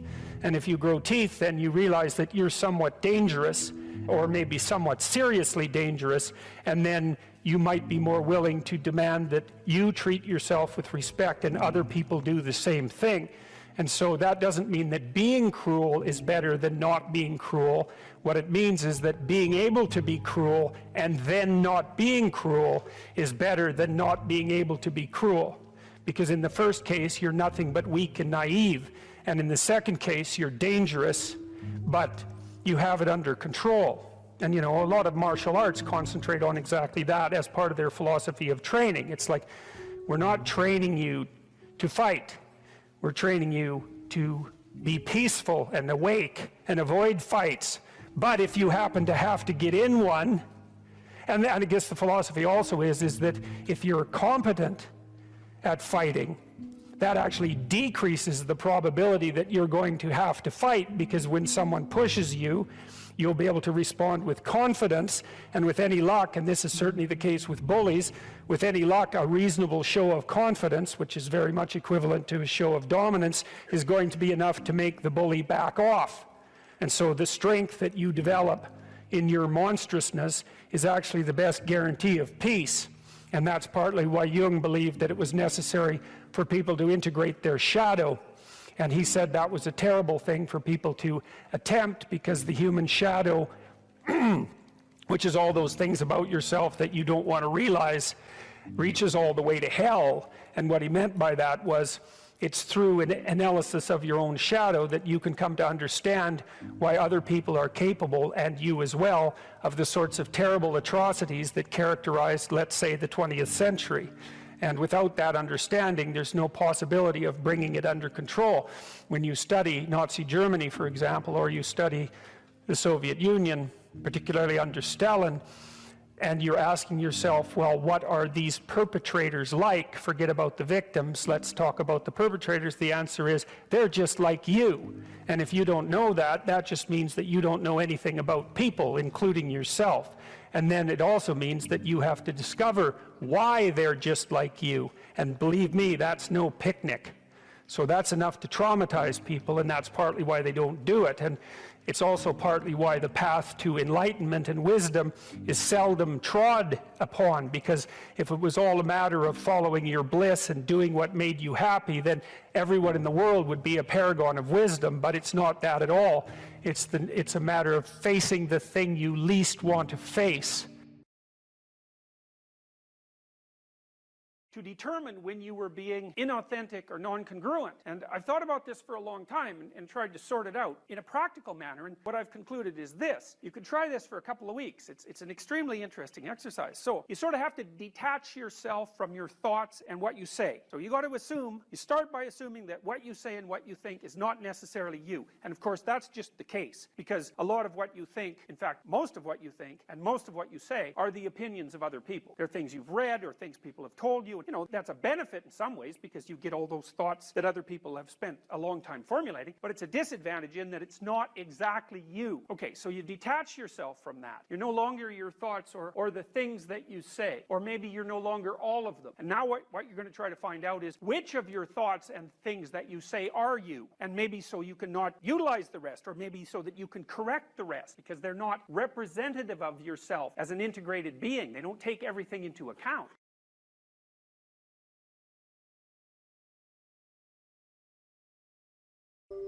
So that's an interesting thing. Well, so let's say you go over your past with a fine-tooth comb and you decide you're going to take responsibility for everything that you did that was wrong and everything that you failed to do that you could have done that was right. It's like, does that change the world? It's like, depends on how thoroughly you do it.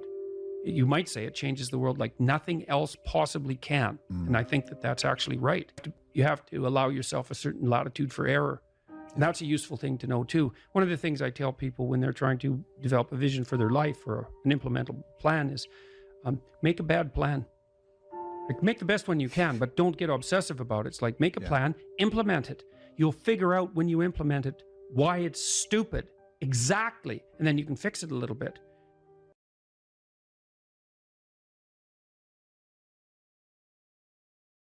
I don't have any aims, and then I say, well, pick the least objectionable of the aims and act it out for a while and see what happens, because sometimes your emotional systems are so fouled up that you have to pretend, you have to act the thing out before you can start to believe it. Life can be meaningful enough to justify its suffering. I thought, God, that's such a good idea. Because it's not optimistic exactly. You know, some people will tell you, well, you can be happy. It's like, those people are idiots. I'm telling you, they're idiots. There's going to be things that come along that flatten you so hard you won't believe it. And you're not happy then. And so if life is to be happy, well, in those situations, what are you doing? Why even live? But life isn't to be happy. If you're happy, you're bloody fortunate, and you should enjoy it. You should, because it's the grace of God, so to speak. People know when they're doing something meaningful. They can tell. So why the hell don't they do meaningful things all the time? It seems obvious. You could do it. I mean, it's hard, you know, because other people want you to do other things, and it's a struggle, but everything's a struggle. Oh, I get it. I see why. It took me about 10 years to figure this out. People have a choice. Choice number one, nothing you do means anything. Well, that's kind of a drag, right? It's meaninglessness of life and all that, existential angst. You know, that's kind of a pain. But the upside of nothing that you do is meaningful is you don't have to do anything. You've got no responsibility. Now, you have to suffer because things are meaningless, but that's a small price to pay. The alternative is everything you do matters. Really. If you make a mistake, it's a real mistake. If you betray someone, you tilt the world a little more sharply towards evil rather than good. It matters what you do. Well, if you buy that, then you can have a meaningful life. But there's no mucking around. It means responsibility. It means that the decisions you make are important. It means that when you do something wrong, it's wrong. Well, do you want that?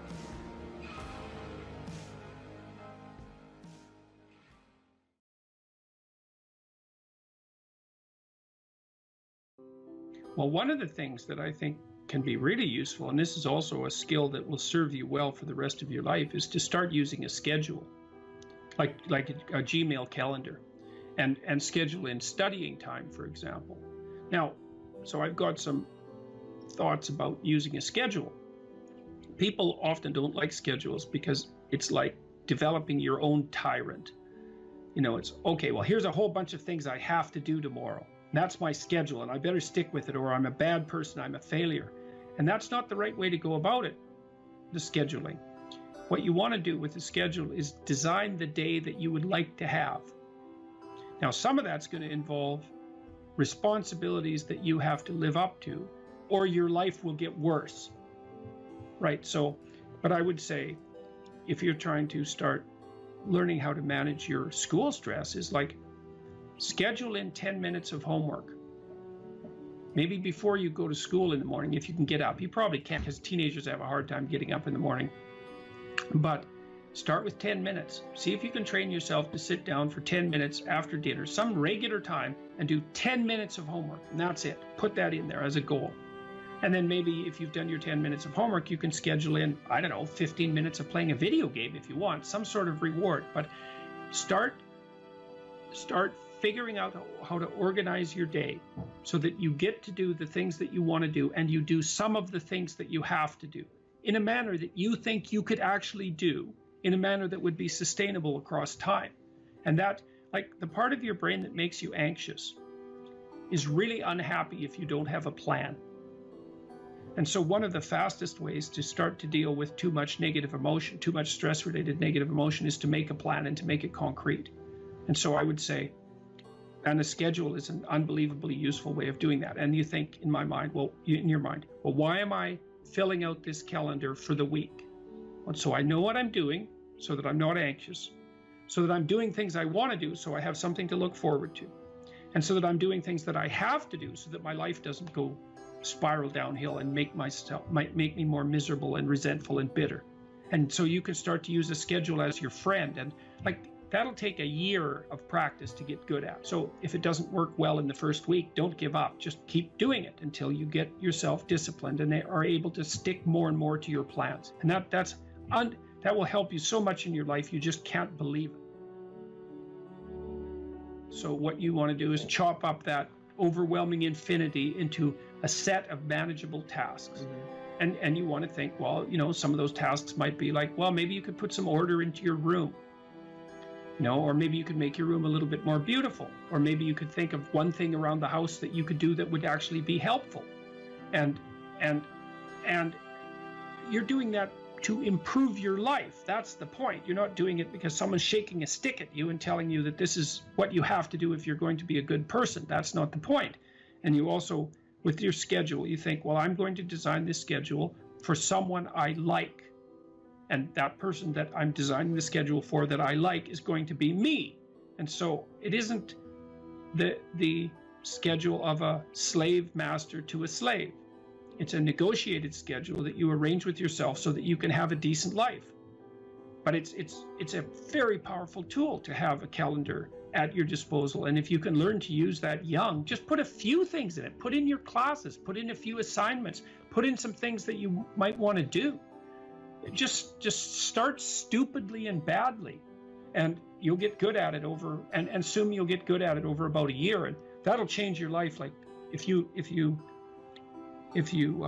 learn to listen to people, if you decide that you're not going to say things that you know to be untrue, and if you learn how to schedule your time, your life will change for the better so much that you won't believe it, and that will keep happening more and more and more and more as you get older. So it's a great thing to start practicing if you could start practicing that when you're a teenager, and you get that under control by the time you're 18, you'll be absolutely deadly. You'll be so far ahead of other people who don't do any of that you won't believe it, and you'll just continue to accrue benefits as a consequence.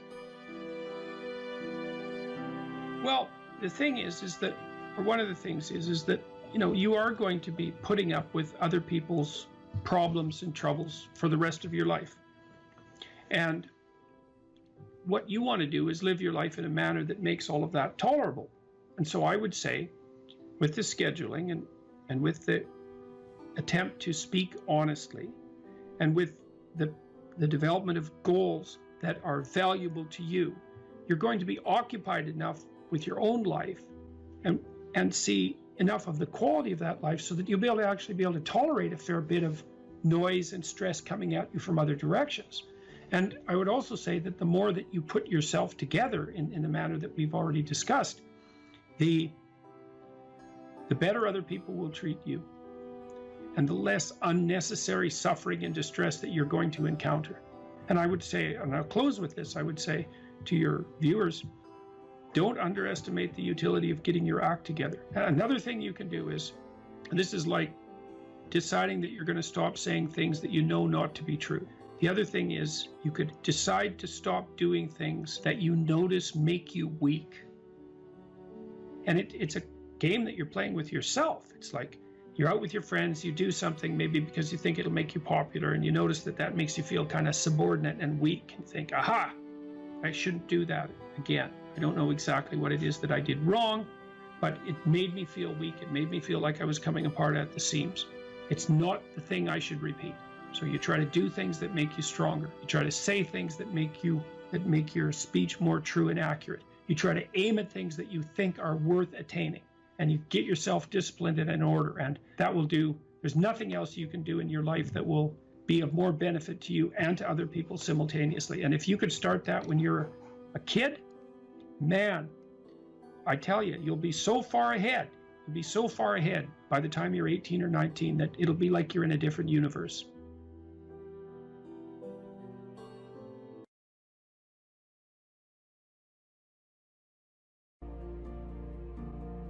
Stop doing the things that you know are wrong that you could stop doing. Right? So it's a fairly limited attempt. First of all, we're not going to say that you know what the good is or what the truth is in any ultimate sense. But we will presume that there are things that you're doing that for one reason or another you know are not in your best interests. There's something about them that you just know you should stop.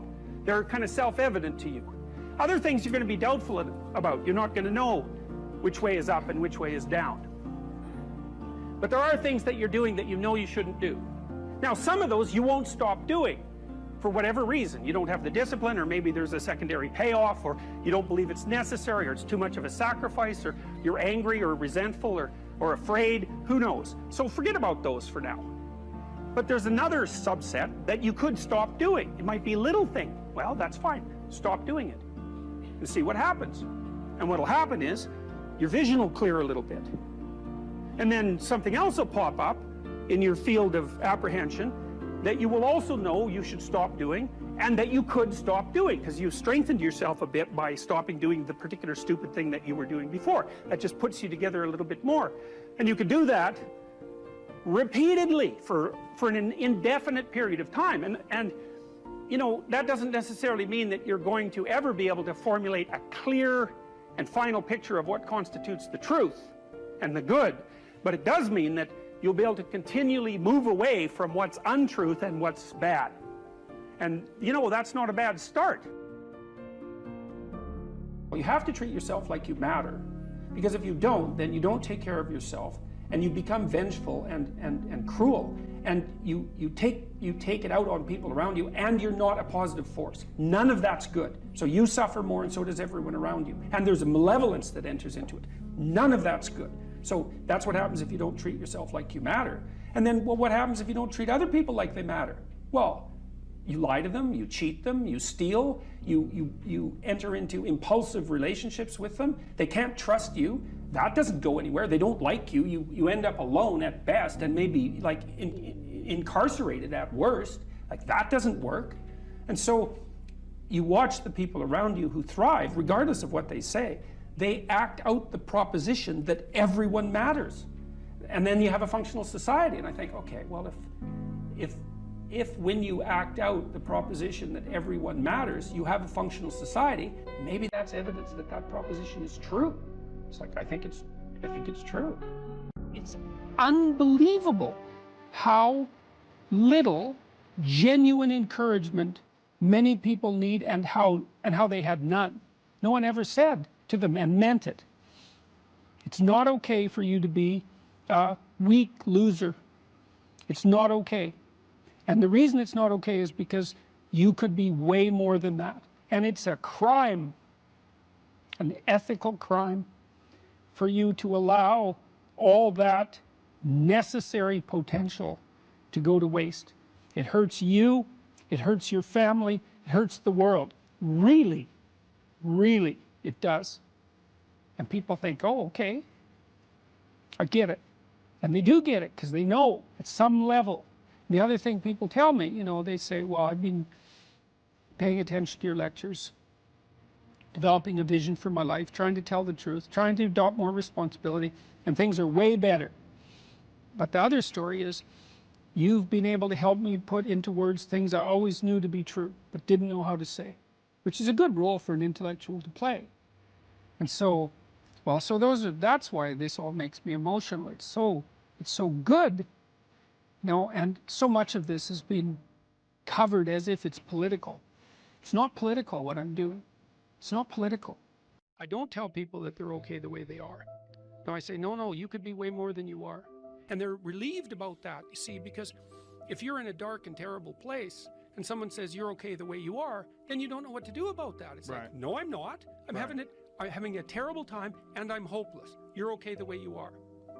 Well, then what? That's it? That's where I am? And what do you want to tell a young person? You're 17. You're okay the way you are. It's like, no, you're not.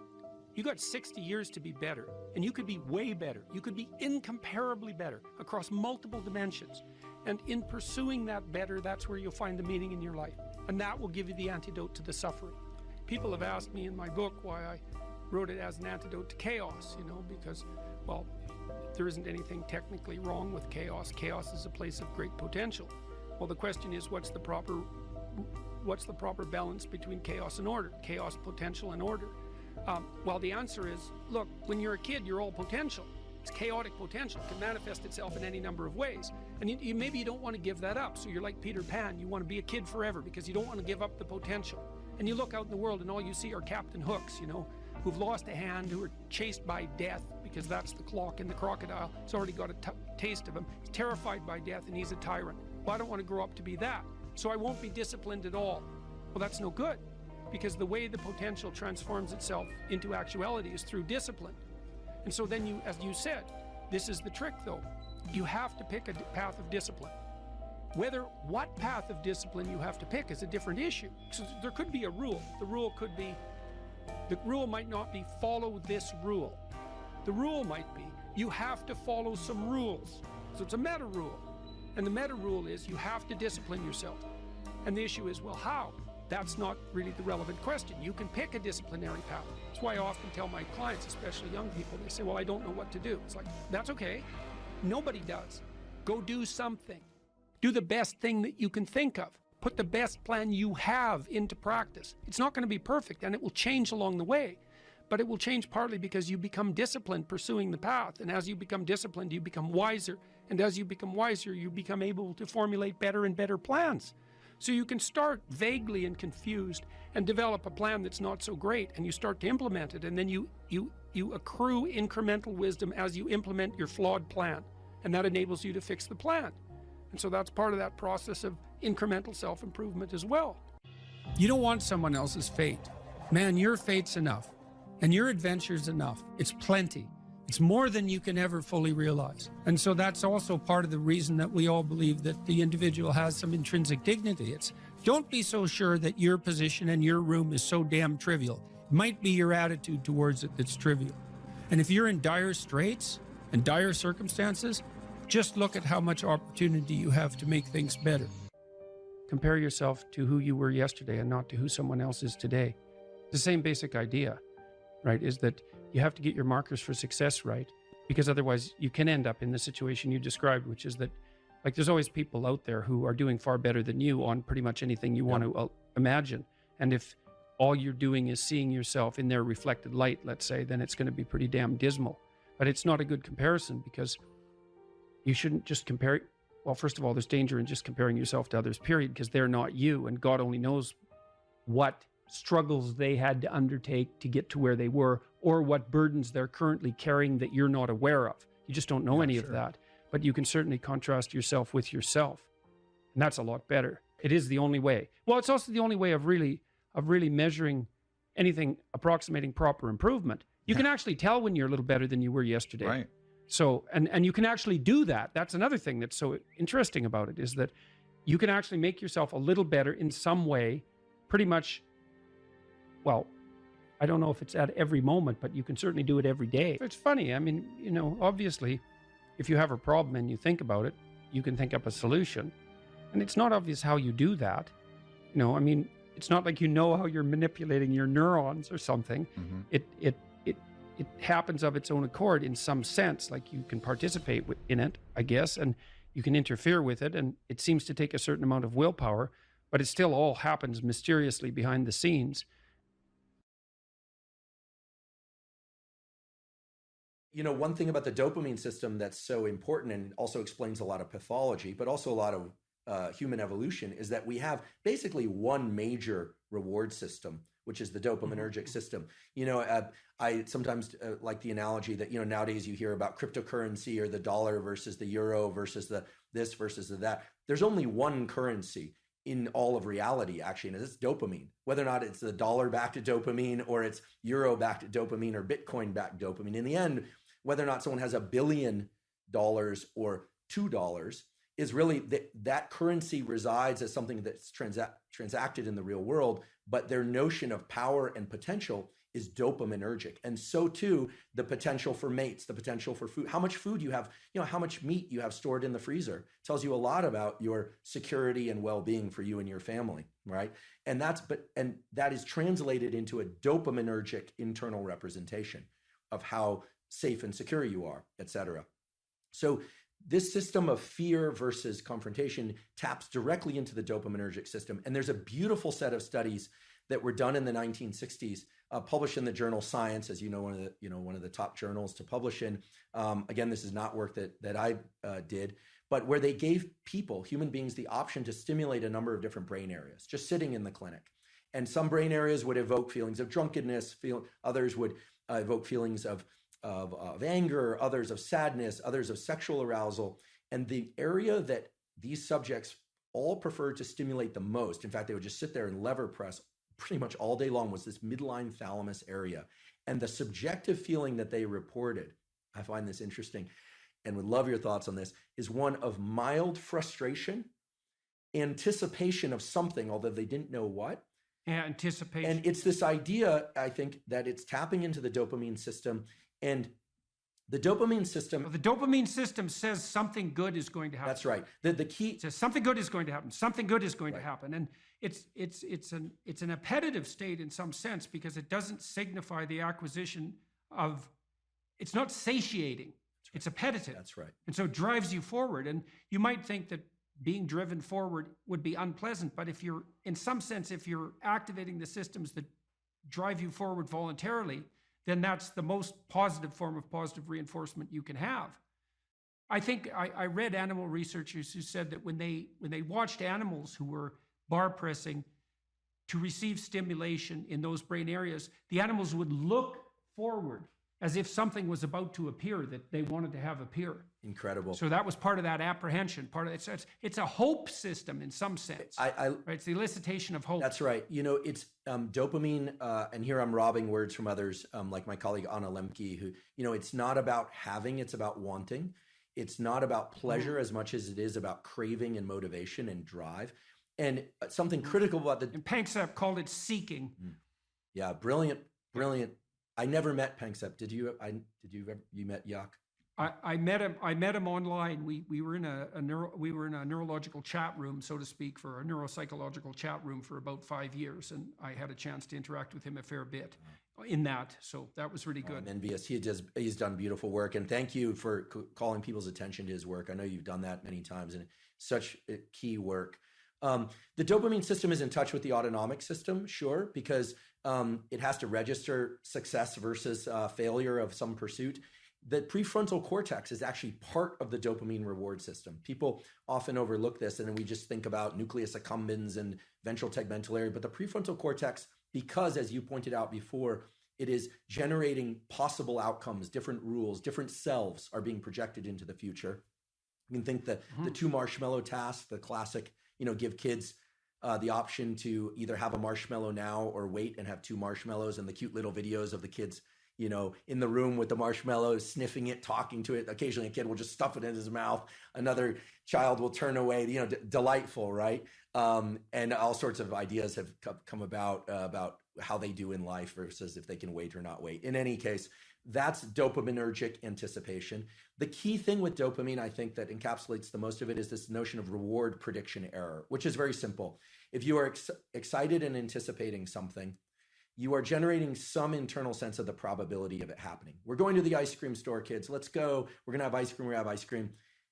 It's closed. The disappointment that they experience actually brings them far lower than they would feel, much more sad than they would feel than had you not told them you were going to get ice cream, which speaks exactly to what you were saying, that it's an anticipation signal. So dopamine's going up, we're going to get ice cream, and then no. So it drops below baseline. They would have been better off being not told they were going to the ice cream store. Just drive right by it. The danger of hope. The danger of hope. If you anticipate that it's going to be open, and again, this could translate to any scenario, and it's open, there's a dopaminergic signal upon receiving the reward, but it then drops a little bit. This is the basis of addiction, actually, drops a little bit below baseline transiently. So we always think of the ice cream is the reward. Well, actually, the reward was right before you had that first lick of ice cream, because you know you're going to get it. This is also true of sexual behavior. It's true of people who sell a company, or they're anticipating something exciting, or of a wedding. It also sort of partially explains this notion of postpartum depression, where people are so excited about something, the delivery of a child or something, on the arrival, and then for some reason they feel let down. It's because the anticipation was that great. So many scenarios. There might be an exhaustion component there too. Well, it's also the case, if I remember correctly, that dopamine kick. So imagine what it does is backtrack the neural systems that were activated as the reward was approached. So then it feeds back reinforcement, not reward, but mediates cellular growth and maybe myelinization. It's increasing the efficiency of the neural connections of the systems that were activated just prior to receiving that reward in the order they were prioritized, That's right. in the order they were manifested. So the closer the behavior is to the receipt of the reward, the more it's reinforced and more likely to be manifested in the future. And then there's a decay function going back in time. And that's partly how an addictive subpersonality can grow too, right? Because you can imagine that there's a certain state of mind that you're in. Maybe it's a state of something approximating nihilistic hopelessness that grips you every time you're motivated to seek out your favorite drug. And that's fairly far back in the activation chain, but it's there every time you take a hit. So what happens is the dopaminergic reinforcement produced by the drug reinforces that nihilistic hopelessness that drives the drug-seeking behavior. That's right. And that's how, in part, you develop a monkey on your back. Yeah, I love the example, even though I'm sad that it happens for people. I love the example because what you're saying is that, and it's exactly right, that the memory for events and states of mind and emotions that preceded a successful collection of reward or arrival at reward is set into a huge number of motor commands, some of which are subconscious. And Right. And the ultimate dopamine signal, actually I experienced this the other day. I can give an example. My girlfriend and I decided to go to the beach. We were going to go do this little ritual that we've been talking about doing for a while. And I had on a piece of paper what we had written out we were going to do. And I had it in my back pocket. And we got to the ocean and the sun was setting. It was sort of perfect timing for this. And the piece of paper was gone. And I thought, oh my goodness, how did I screw this up? Like, of all the things, I'm supposed to, I'm 47 years old. This is not like I should be able to do this, Get your I act blew together. it. Yeah, I blew it. So I went back to the car, long walk, looking everywhere. It was not a windy day, but I thought, gosh, where's this piece of paper? Looking around, didn't find it. Went all the way back to the car, wasn't in the car, came all the way back. And I was walking toward her. I saw her and I thought, okay, this is really embarrassing. I'm going to just have to wing it or remember. We didn't have our phones intentionally either, so we couldn't look it up. And then I saw the piece of paper on the beach and it was partially buried in the sand. I picked it up and I was elated. What happened there was my dopamine had dropped way below baseline because I was disappointed that I'd lost it, disappointed in myself, et cetera. And then I found it. Right. And right. so Your anticipation was for nothing. Exactly. So you got punished by yourself for that. Exactly. Because that should be eradicated. If you're highly anticipatory and it doesn't make itself manifest, then you were seriously wrong.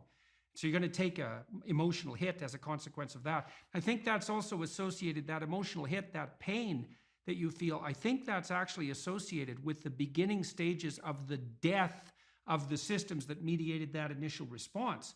Because you should eradicate systems that make you anticipate that don't work, right? And that means those systems, which are already instantiated and alive in some sense, have to decay and die. And it strikes me as highly probable that you're going to pay a price in something approximating pain for the death of those malfunctioning systems. It's also why wouldn't they fight for their lives to some degree? Why wouldn't they resist the decay and death that might be necessary to keep you going? Why? There should be some pain associated with that logically, because it is a biological transformation. Yeah, it's an interesting a lens to view it through. That self image that I had in that moment of, I'm the responsible partner who can take care of a simple thing, right, for this nice little ritual. that we'd been talking about doing for a while, I failed, right? So that part. Well, it's also so interesting. You think about that. This is a depressive cascade, and it's very hard to bind, because imagine you anticipate something and then you make a mistake. Now, the question then becomes, how significant is the mistake? And one view of your error would be, well, the paper blew out of my pocket and that could happen to anybody. And the more catastrophic interpretation would be, and it's an extension of the thought path that you started to walk down, well, I'm near 50 years old, I should be much more responsible than this, and there's something wrong with me as a person. And then a depressive person would go even further. They'd say, well, not only is there something wrong with me in this decision, this is a decision like every other decision I make right now. I never make a good decision. In the past, I've never made a good decision, and there's no way I'm going to change in the future. And so the depressive takes that punishment response, let's say, that's a consequence of failed anticipation, and can't bind it. It just takes out all of their potential future selves. That's a good way of thinking about it. Yeah. And so then they're in a depressive pit. Yeah, So that's too much learning from failure. right. I'm really I'm grateful for your insight on this, because indeed, if I'm honest, my thought train went to the point of I didn't think, oh, I'm a total failure because I lost this piece of paper. I thought to myself, well, if it were a priority, I would have ensured I wouldn't have lost it. Right. She'll interpret it as not being a priority. Like, where are my priorities? Am I overspent? Like what's going on? You start to sift into the full set of questions. And then, of course, finding the paper resurrects the sense of self. It was, I think it was in that movie, Pulp Fiction. Yeah, well, that binding problem is really tricky, because so there's some good rules of thumb for that, which is one of the rules of thumb for that's extremely useful, that's socially instantiated, is innocent until proven guilty.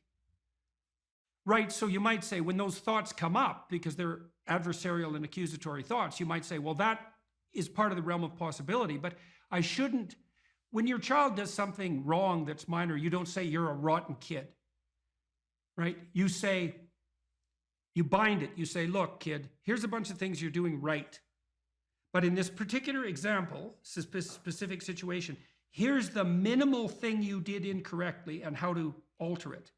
And it's a really good habit of mind. It's like to address towards yourself as well as to other people, which is to say, well, what's the minimum crime that I'm responsible for in this moment? And that's part of this miracle of the presumption of innocence, and especially without proof. And a lot of what I did in my clinical practice to people who had a depressive temperament was help them make a case for themselves. It's like, well, maybe you're as bad as you think you might be, but maybe not. Let's take the contrary argument. Let's make you as innocent as you can be in this situation, and only narrow the repair to the absolute minimum that needs to be manifested. If you're looking at a complex phenomenon like male aggression, let's say, well, what causes male aggression? Well, the first thing you do is generate like 20 possible reasons. You don't limit yourself to the one you like. Like maybe I'm not that happy about TV. And so I think, well, TV violence probably makes men more violent. It doesn't, by the way. There's very little evidence that it does. There's quite a lot of evidence that it doesn't. Video games, because I think they're a waste of time. So they probably increase male aggression. It's like, well, no, they don't, as it turns out. Alcohol, that definitely increases aggression, male aggression and female aggression for that matter. So alcohol is a major contributor. Is it sociological? Is it cultural? Do you learn it? Is it biological? You generate all sorts of potential reasons. And you might also say, well, many of those reasons apply, not just one. And then you test them. And then the next thing you do, maybe you say, well, I want to decrease male aggression. Well, you don't assume that you know how to do that, and that if you do what you think you know, that it will work. That's all ideological thinking. The real world is way too complicated to be pushed around by that kind of thinking. And poverty, well, what causes poverty? Well, what do you mean by poverty? Well, you could think for 2 weeks about what poverty is, and you still wouldn't come to the end of it. Do you mean lower education? Do you mean lower intelligence? Do you mean lower conscientiousness? Do you mean drug and alcohol abuse? Do you mean lack of money? Do you mean absolute poverty? Do you mean relative poverty? You calculate that neighborhood by neighborhood or state by state? Do you mean poverty of hope? Do you mean lack of plan for the future?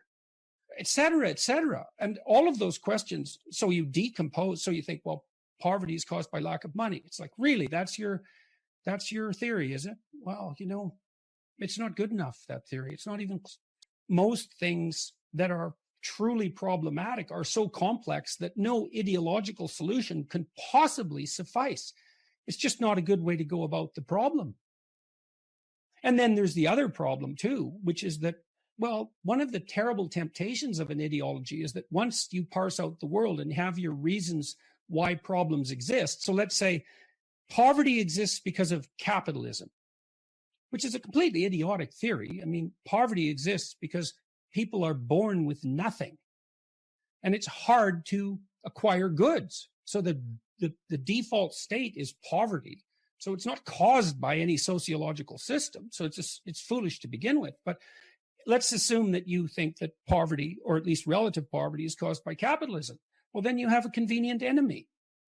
It's everyone who's a successful capitalist is now responsible for poverty, and then they're bad and you're good. And that's unearned moral virtue. And that's unbelievably attractive to acquire unearned moral virtue. Maybe you're someone who's inherited your wealth, and then you think everyone who's poor is just lazy. And if they get up off their ass and get a job, that would solve the problem. It's like, well, that's convenient for you. But it's a very shallow analysis of the problem. And so it's not helpful to think that way unless what you want to do is not think. I've written about this, said pursue what's meaningful and not what's expedient. And I would also say that it's useful to say what is true rather than to craft your words so that you get what you want. And part of the reason for that, there's many reasons, but part of the reason for that is that it's unbelievably adventurous. You have no idea what will happen if you just say what you think. And my experience has been that the consequences are absolutely overwhelming. Always, constantly. And, when I go into a talk like this, I don't have an outcome in mind. I don't want to make a fool of myself. I don't want to say something stupid. I want to engage in an interesting conversation, but I don't have an agenda other than that. But it's just to say what I feel in the moment as clearly as I possibly can. It's so adventurous to do that. And it's far better than pursuing a more narrow goal that might be wrong. I've never seen anything as rewarding as the consequences of forthright speech, the opportunity to be of genuine service to other people. There's way more reward in that than in any of the things that people chase in a more finite and limited way. I would say, though, that with regards to the conflict between, let's say, miserable wisdom and happy ignorance, is that there's different forms of rewards to be found in different places. You can think about this even in terms of personality. One major personality dimension is extroversion. And the reason for that is that we have a pleasure circuit, and how active that is varies between people. That's what causes variation in extroversion. And we generally equate happiness with the activation of the circuitry that's associated with extroversion. And drugs like cocaine and amphetamines activate that circuit. But there's another personality dimension, which is openness. And openness is the creativity dimension. And there's pleasure to be derived from that as well. And so that's philosophical exploration and literary experience. And I suppose when you go to a movie, you experience a blend of those two things, especially if it's a rather complex movie. So there's different forms of engagement or pleasure to be found, and some of them are more akin to happiness, and some of them are more akin to meaning. And sometimes they come into conflict, but I think all things considered, they work best when they're working together. And I do strive diligently to. And I think this has really been brought home to me. Look, I couldn't sit down. I literally couldn't sit down for almost a year. And so I lost the ability to sit down. I had fantasies for hours of being able to sit by a fireplace and just not move, because I had this condition called akathisia, which is, I learned how valuable it is to be able to sit down. And now when I sit down and nothing is happening, I'm taking stock of that and noticing what an unbelievable gift that is. And it is really useful to maintain your ability to see what you have that you've taken for granted, because you can lose everything. You can lose things you don't even know you have. I had no idea that you could ever lose the ability just to sit down, but you can. I wouldn't recommend it. So I'm more appreciative, I would say, of simpler things than I was. I'm more appreciative of other people than I was. I'm probably more grateful, all things considered, than I was. And hopefully that will continue developing. I have no contempt for happiness. You know, I tell people, don't pursue happiness, pursue meaning. And I think that's true. But if happiness comes along, it should be welcomed. And if you're ever somewhere where that's happening, you should notice it and be grateful for it and enjoy it. And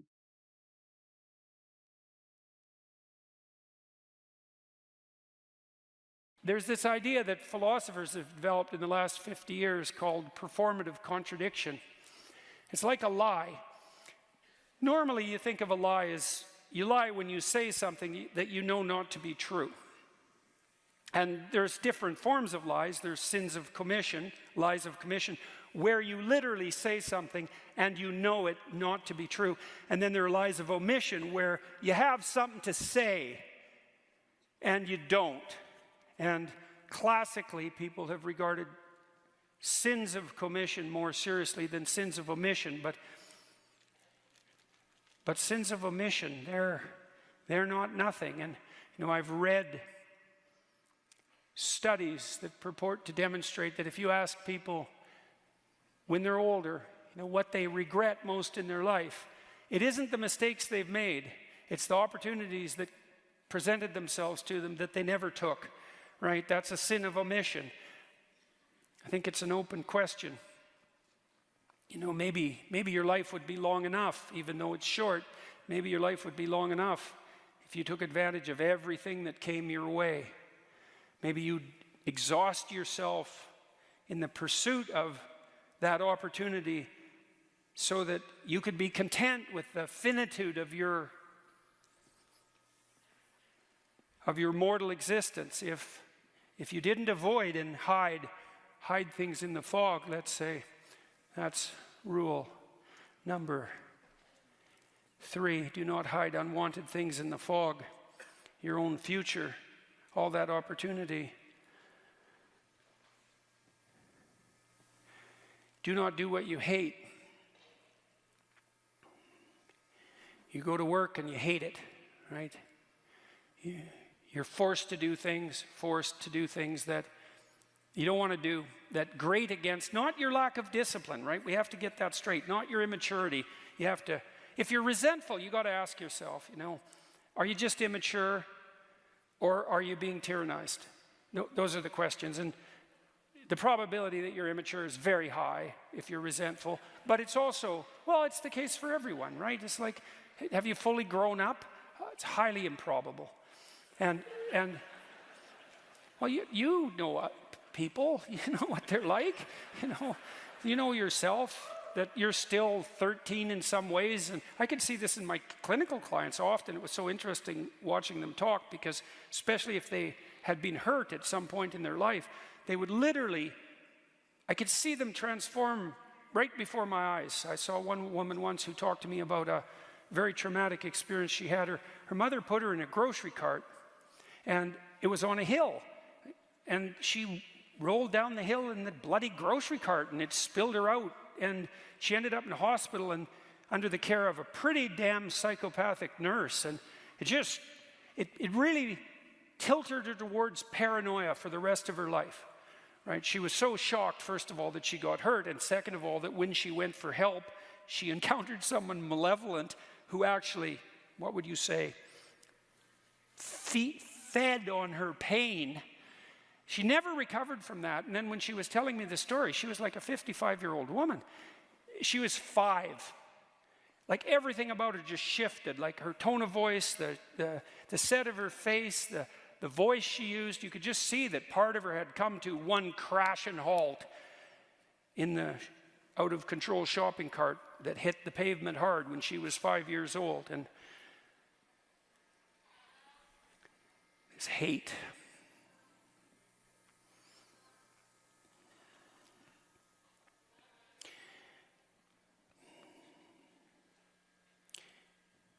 There's this idea in the New Testament, it's a very tricky idea.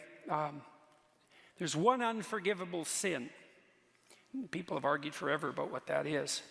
Because the idea, that one of the ideas our culture is based on is that if you've made mistakes in your life, but you admit to them, so that's to confess, let's say, and then you repent, which is to figure out what the hell you did wrong and decide to do better in the future. And that can be very hard if you did something really wrong, so it's not like it's an easy thing to do. It's difficult in proportion to the magnitude of your failure to aim, let's say. But that if you do that properly, no matter how far you've strayed, that you can be set back on the proper path, right? That you can be forgiven and that you can then move ahead. And we better hope that's true, because there isn't anybody anywhere who hasn't done many things that were pretty damn dark. And if it was all only the case that we were done when we made a mistake, then, you know, the jig's up for the rest, for everyone. And so you need justice, because you can't get away with everything or even anything perhaps, but you need mercy too. And mercy is, well, the same. You apply that to your children as well. You know, they make a mistake or multiple mistakes, and perhaps even more so when they're teenagers. And the basic rule is still, you know, try to do better and you're still welcome, fundamentally. And that's a good rule. That's a really good rule. What would interfere with that process of redemption, let's say, and maybe that's your decision not to abide by the dictates of your own conscience. So you tell yourself, I shouldn't be doing this, whatever it happens to be. Maybe you don't find your job meaningful.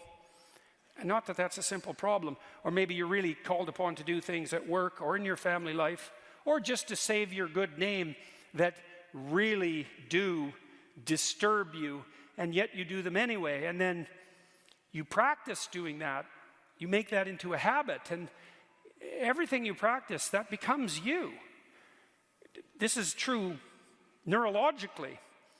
If you repeat something over and over, if you practice it, you build the biological structures that make you an expert at that. And so if you're practicing violating your own conscience with a performative contradiction, this other form of lie, this willingness to act out things that run contrary to your own sense of morality, right? So you act out a lie, well, then you become the embodiment of a lie. And, well, there's endless metaphorical speculation about the spirit of the lie, right? I mean, that's one of the characterizations of the great adversary of mankind, you know, is the prince of lies. And you allow that to take up its residence within you because you're rationalizing doing what you hate, then you do that at your own peril. And if you get really good at that, maybe there's no way back. The danger of being an actor, you know, is that you become the actor and then you lose you, obviously.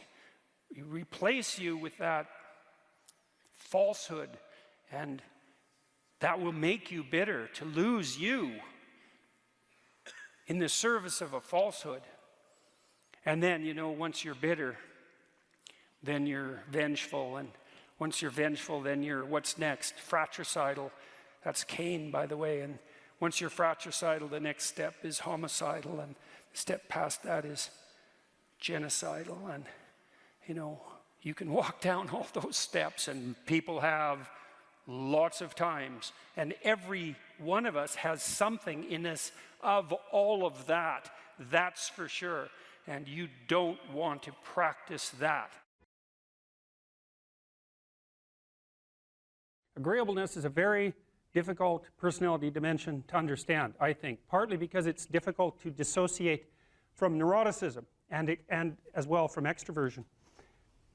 Because agreeable people like you, and so that kind of sounds like extroversion, and disagreeable people sound like they're hard to get along with, and they sort of are, but people who are high in neuroticism are hard to get along with too, and they tend to be volatile and irritable. And so most of the time, if you're engaged in a contentious issue with someone and emotions flare, it usually has more to do with trait neuroticism than with disagreeableness per se.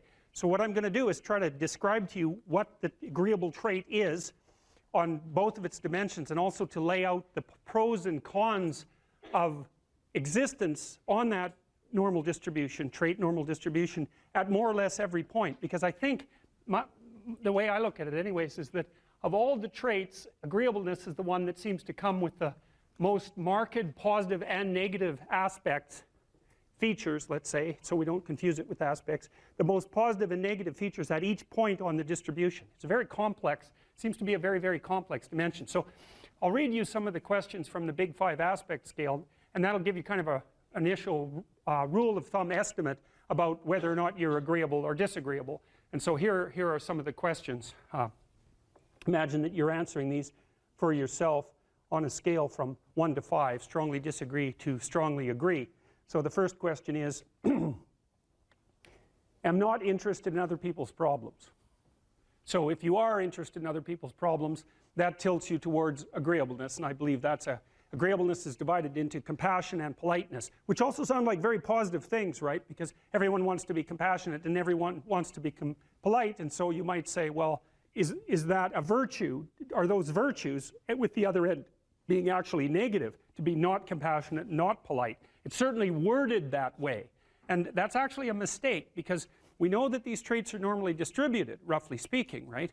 And that means that there has to be positive and negative features at every single position on the distribution. And so to make the presupposition, for example, that being extroverted is being better than being introverted, or that being emotionally stable is necessarily better than being neurotic, is to make a confusion of moral obligation with trait position. You have to assume that there's advantages and disadvantages all the way along, or the distribution wouldn't have set itself up that way, especially because these seem to be biologically instantiated traits. So anyways, if you're interested in other people's problems, they like to unburden themselves to you, you care about it. That's a mark of compassion. If you're more or less indifferent to other people's stupid problems and you wish they just get on with it, then you're less compassionate, you're harsher and more, well, at the extreme, more callous. Let's see. Respect authority. That's politeness. That's part of agreeableness. Rarely, let's see.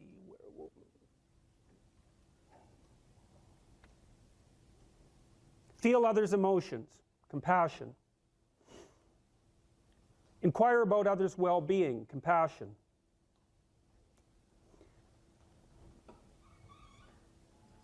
Can't be bothered with others' needs.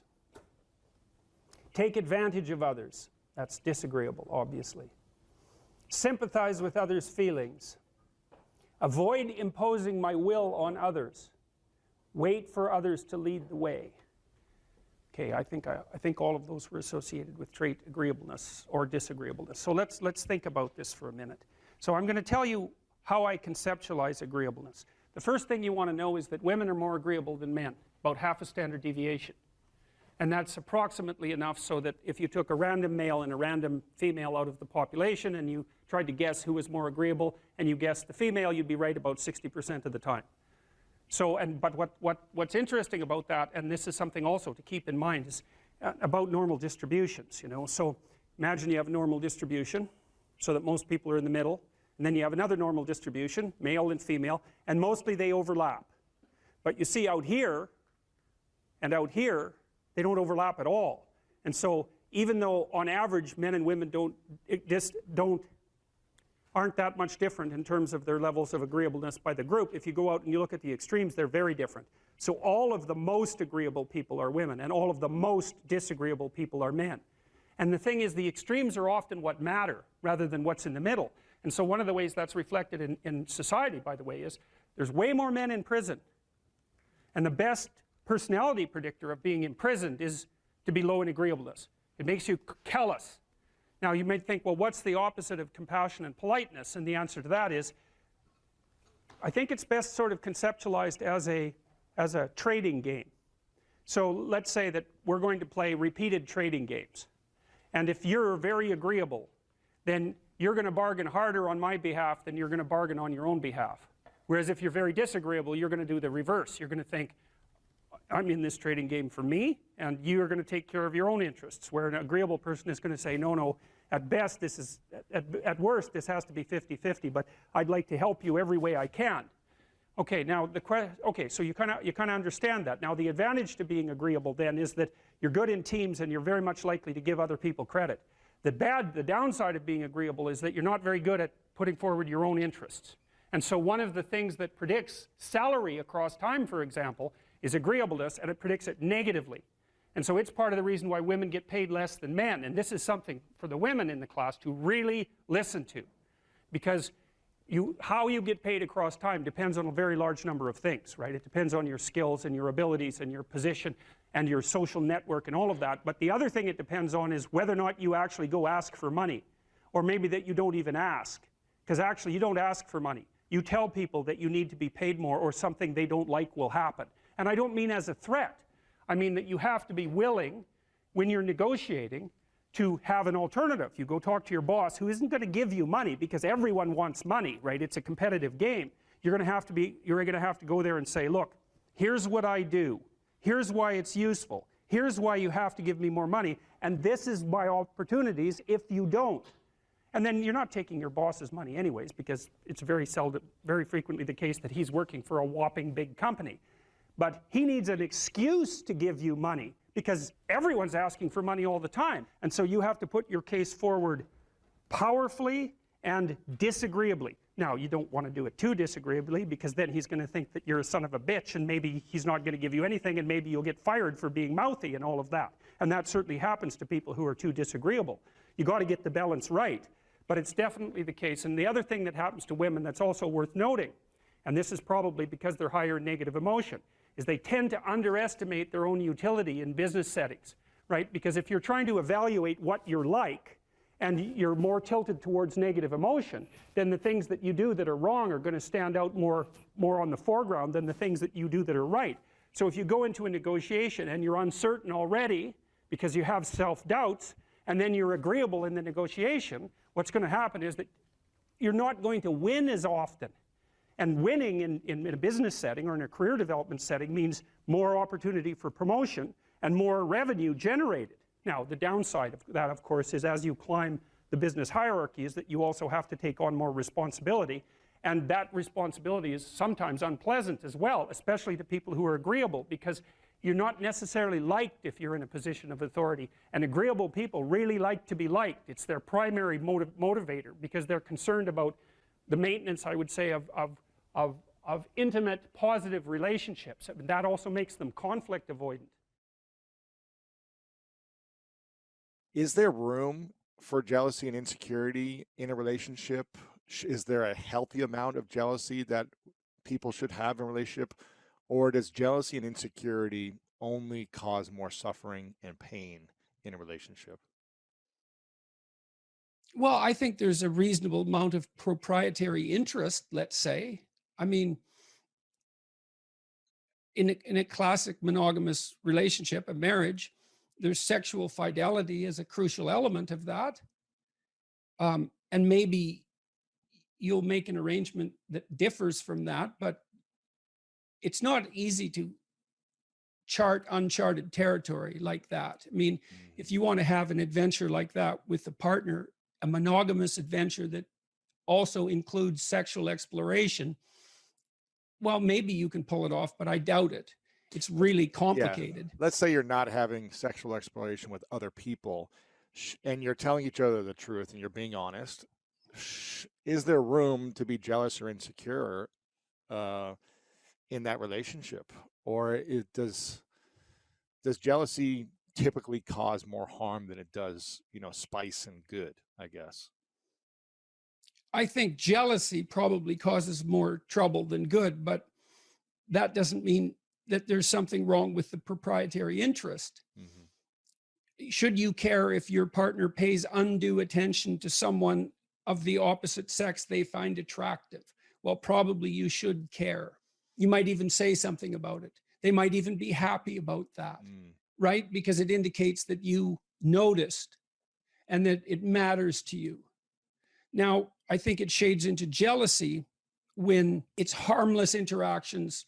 It's interactions that would be regarded as harmless by a third party observer, let's say. I know that's a very difficult line to draw, that are being magnified as a consequence of insecurity on the part of the observer. Or there's envy, where your partner is attracting attention, status, success, any of those things, and you're jealous of that. That's not helpful. You should be pleased. The optimal situation is for you to be pleased when your partner is successful. I don't think competitive couples, I don't think competition between people who are in a monogamous relationship is useful, particularly. It's not zero-sum competition. Yeah. I mean, you can compete in a game-like sense. Right. Fun, fun, playful competition, but not. Yeah, but not existential competition. You're on the same team. That's the point.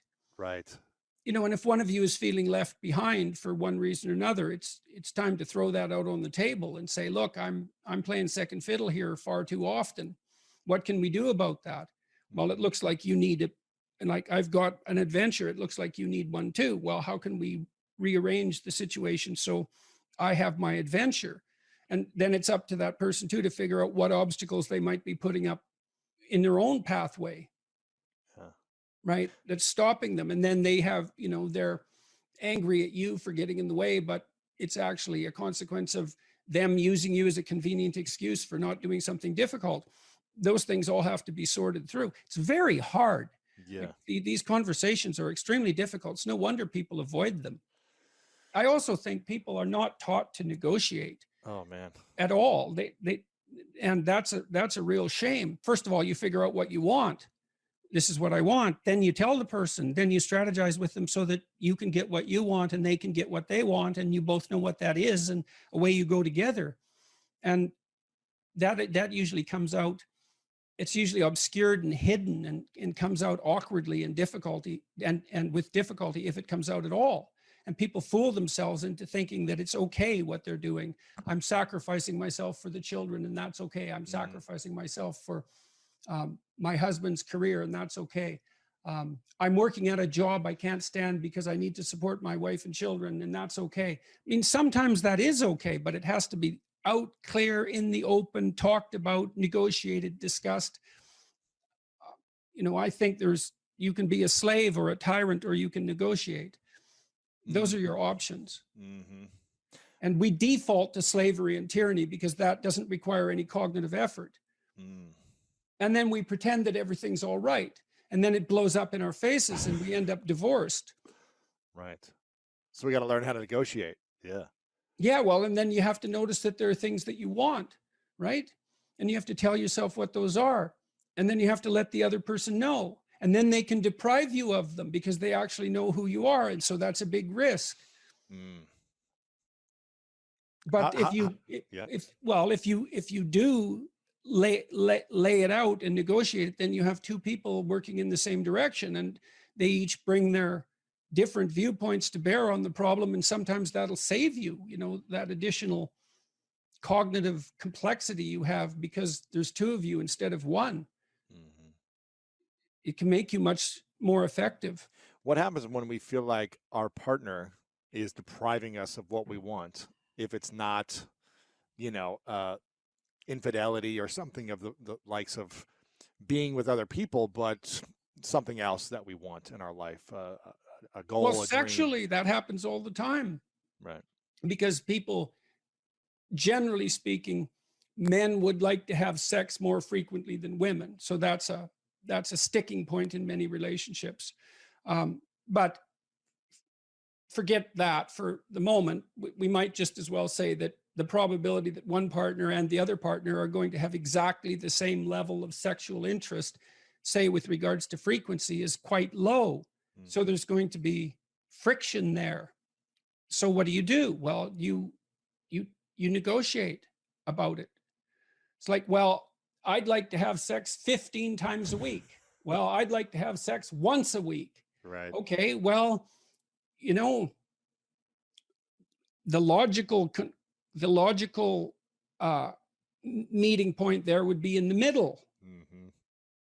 But then that has to be planned out. And you also have to say exactly what you mean. Well, exactly what do you mean by sex?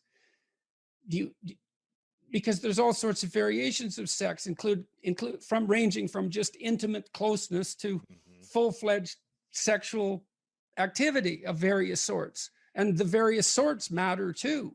And these are painful discussions often. It's very funny in some sense that people will do and desire things that they won't talk about, right? They'll engage in the act, but they won't engage in the negotiation. And they won't admit what they want. Why is it so hard for us to admit what we want? We're ashamed of it. That's easy with sex. Sex and shame regulates sex. You know, people say, well, you shouldn't be ashamed of sex. It's like, well, really? Really? No, that's a stupid theory. We arrest people who expose themselves in public. Why? Well, because we don't want people masturbating in public. We assume they should be ashamed enough not to do that. Shame regulates sexual behavior. So we're embarrassed about our desires. And, you know, naively, you'd think, well, you can just shed that. Well, first of all, no, you can't. And second of all, it isn't obvious at all that you should. What you might be able to do is to determine how to play out your sexual life in the confines of your relationship in a manner that neither of you do find shameful. But that's just think how hard that is. Like, you know, you think, well, that's what I want. It's like, but then you think about how unlikely that is and how difficult it would be to attain it. You know, you could say that if that ever happens to you in your life once, you're lucky, you know, that it's perfect. Now, I think that's pessimistic because I believe that solutions to that problem can be negotiated, but it's not. It's what everyone wants, but it's an extraordinarily difficult thing to bring about. You know, so let's say you want the ideal romantic evening. Well, okay, what are you going to do about it? Are you going to put yourself in reasonable physical shape? So you're attractive? Are you going to make a playlist and put some time into it? Are you going to buy some candles? Are you going to buy something nice to wear? Are you going to wear it? Are you going to dare to wear it? That might be true for you and for your partner. Are they going to dare to wear it? Are you going to be smart enough if they do wear it to respond in a way that makes them feel confident and increases the probability that they'll do it again? Are you going to do whatever is necessary to make yourself physically attractive in that moment? Are you going to have the kids put away? Have you got the day-to-day aggravations with each other that are dragging you down and making you resentful under control so that you actually do want to give your partner some pleasure? Like, these things are very hard, but they're not impossible. And they're worth it. But it's not surprising that people don't do it. And then the next, well, then there's the shame part too, as well. Okay, just exactly what is permissible or desirable, and when when are your kinks counterproductive? Exactly. You know, we certainly can't have that discussion as a culture. You know, on the one hand, we think we're so split on this. On the one hand, we think any sexual misbehavior should be subject to the harshest of punishments, and everything goes and is acceptable. It's like, well, good luck having both of those ideas. Right. And it's so interesting to me to watch this. You know, there's just outrage, constant outrage about sexual misbehavior. And fair enough. Like, that doesn't surprise me. When you mean sexual misbehavior, you mean someone cheating or someone having an affair, or what sexual misbehavior?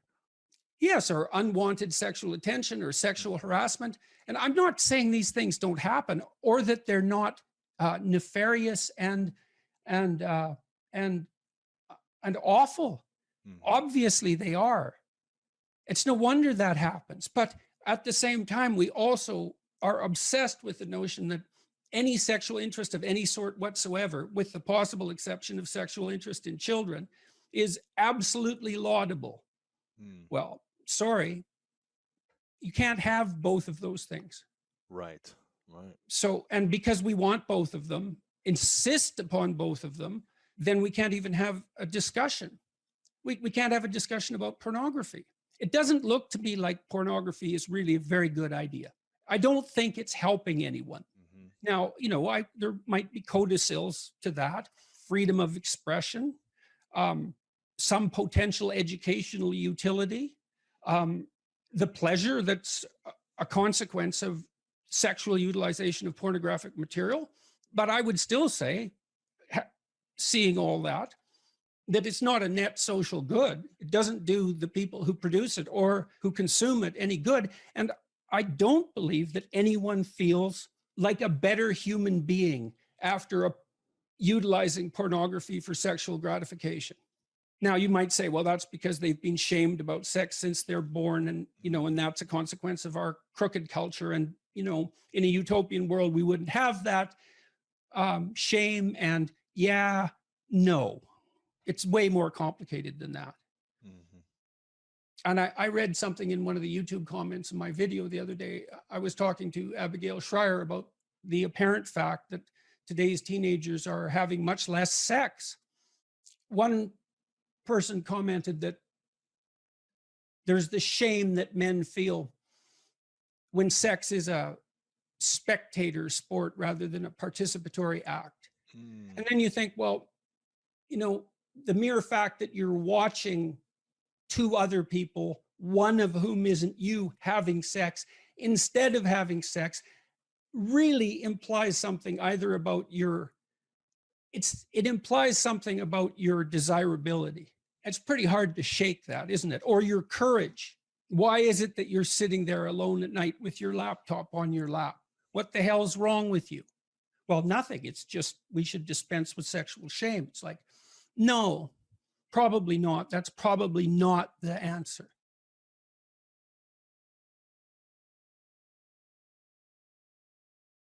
If you study the development of the fantasies of very, very dark people, you see that they brood and fantasize in isolation for years. And the fantasies get darker and darker and darker. So they're bitter and resentful to begin with. And then they start fantasizing about, well, what they would want. That can take a sexual end, or it can take a very violent end, or it can take both. And what they're really after is the ultimate in revenge. And on the sexual front, they find a kick in extending the, what would you call it, unacceptability of the fantasy one stage at a time.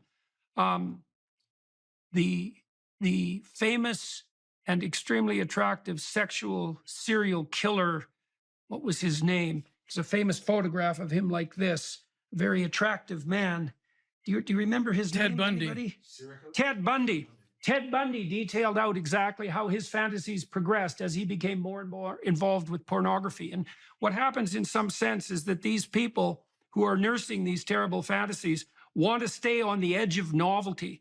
And so their fantasies get darker and darker and darker as they progress down that road. And so after 1,000 such micro progressions, they end up in exactly the sort of pit that you're describing. And some of that is pure sexual kick because of the novelty. But it's got this sadistic and perverse, vengeful twist. And you could think about it this way. You know, I think it says in the Gospels that, you know, it would be better that a millstone was hung around your neck and that you were cast into the abyss than to do harm to any of God's children, let's say. And that's actually where the perverse delight comes, because the most egregious possible sin, let's say, is the violent sexual abuse of the most innocent possible person. And the perverse novelty kick is highest at exactly that point. And then that just goes from bad to worse. And there's 1,000 or even 10,000 micro decisions that go along with that. There's also a great book called Ordinary Men. This is well worth reading, although it's a bloody catastrophe to read, I'll tell you. It details out how a group of German policemen who were moved to Poland during World War II were transformed from ordinary middle class, ordinary working class men, old enough to not have been raised under the Nazi regime, by the way, and so not propagandized into a kind of mindless obedience, how they went from being perfectly ordinary policemen to the sort of people who could take naked pregnant women out into the middle of a field and shoot them in the back of the head. And it isn't like they had an easy time with that. Some of them reported the same sort of thing that you reported when you first watched that video. What they were being called upon to do stage by stage made them physically ill. And they had a commander who actually had told them that they could leave the service if they didn't want to continue with their duties. But they felt duty bound not to leave their comrades having to mop up the terrible situation. But it does a lovely job of detailing out how your movement from normality to absolute perversity is a consequence of 10,000 micro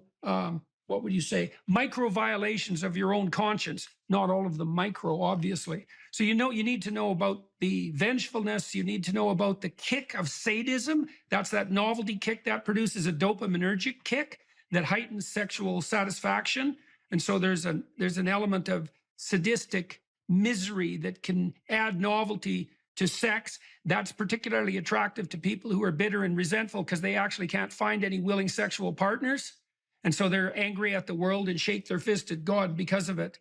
And so anyways, that's a bit of the developmental course of such a lovely descent into hell. And the interesting thing about it is that people brood, like you don't get to the point where you're watching pornographic videos of children being raped without hundreds or even thousands of hours of increasingly demented voluntary fantasy. And that's that allowing the spirit of sin that would otherwise crouch on your doorstep to enter your house and have its way with you, right? It's like a collaborative venture with Satan himself. That's the most straightforward way of describing it. And so, that's, I don't know what you have to say about that, but I'll let you have at her.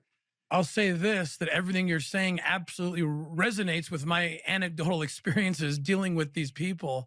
I look into their eyes and what you're describing is what I see, though I've never been able to articulate it like you just have. So I appreciate being armed with an understanding that it will help me evangelize more clearly to others about the dangers of overstimulation and overuse of pornography and shaking hands with the devil. So thank you for that. That was very insightful. So I spent a bit of time, not a lot, but a bit of time inside a maximum security prison when I was a kid. I worked with a very strange psychologist that was there. And one of the things that really shocked me, and I think this shocked me enough to change my whole life, was I met this one prisoner who was a pretty nondescript looking character.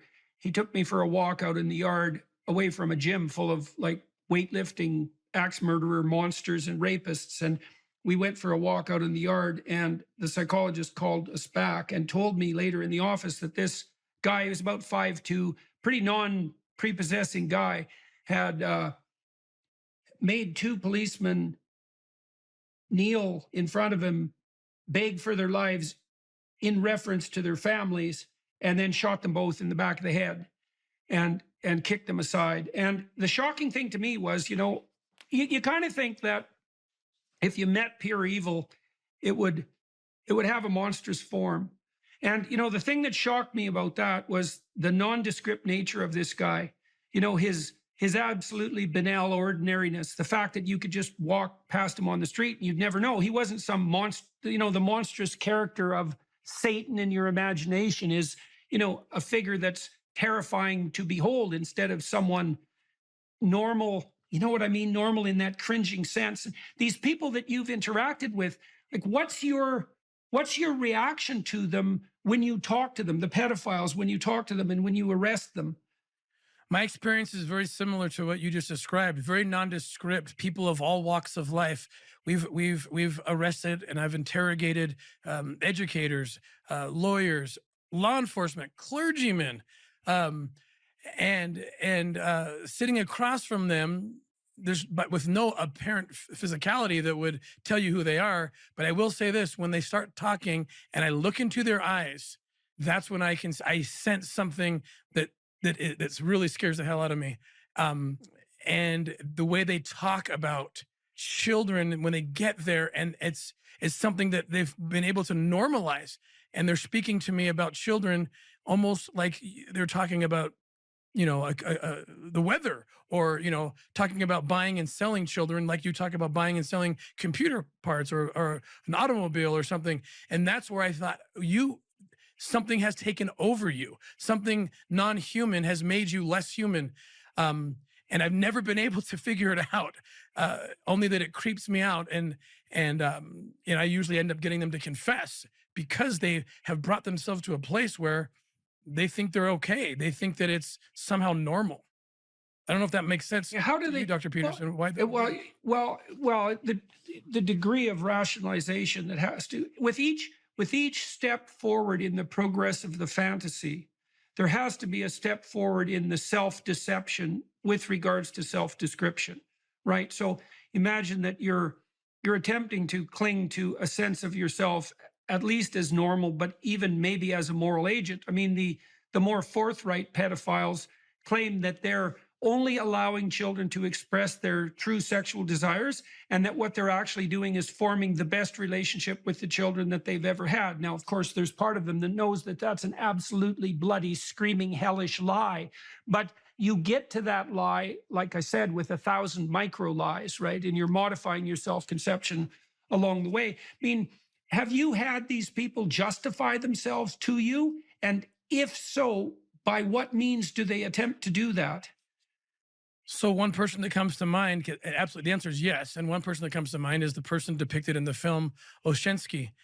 This person had written articles, self-published, of course. He had a book that he actually sold on Amazon, and his understanding, or his justification, was that the puritanical society of this country has crushed the true and beautiful and righteous sexual experience, which the most natural would be between a man and a child, a prepubescent child.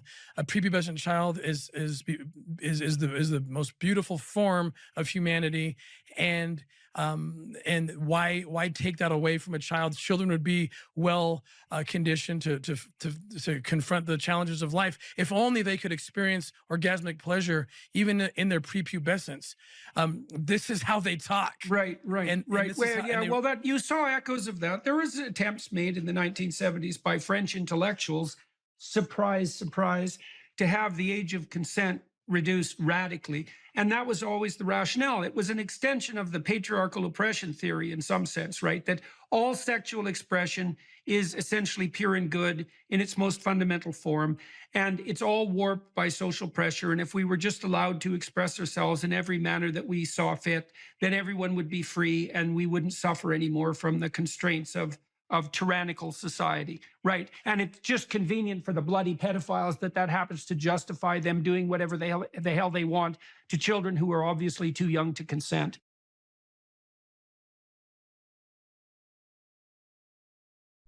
You're sitting on the edge of the bed trying to have an honest dialogue with yourself, and the little voice says, it's pretty disgusting in here.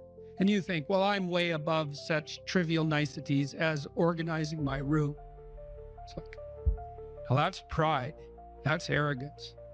If you're above organizing what's actually yours, how in the world are you ever going to organize anything else? And so you get on your knees and you think, well, it's time to, take a brush to the toilet. And maybe that's where you start. And that works. That works. You start making those micro improvements, like real micro improvements, real on the ground, actual micro improvements to things that are wrong, you'll improve unbelievably rapidly. There's always people out there who are doing far better than you on pretty much anything you want to imagine. And if all you're doing is seeing yourself in their reflected light, let's say, then it's going to be pretty damn dismal. But it's not a good comparison because, well, first of all, there's danger in just comparing yourself to others, period, because they're not you. And God only knows what struggles they had to undertake to get to where they were, or what burdens they're currently carrying that you're not aware of. But you can certainly contrast yourself with yourself. And that's a lot better. It is the only way. Well, it's also the only way of really measuring anything approximating proper improvement. You can actually tell when you're a little better than you were yesterday. Right. And you can actually do that. That's another thing that's so interesting about it, is that you can actually make yourself a little better in some way, pretty much. Well, I don't know if it's at every moment, but you can certainly do it every day. Let's say you want to become who you could be in the fullest sense. So let's say you're someone who's going to solve some serious problems. Okay, the first thing you have to do is admit to the seriousness of the problems. That's no joke.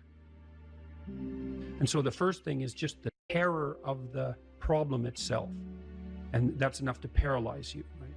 And that's the Hydra, that's the Gorgon with the head of snakes. It'll paralyze you and turn you to stone. That's the basilisk in the Harry Potter series.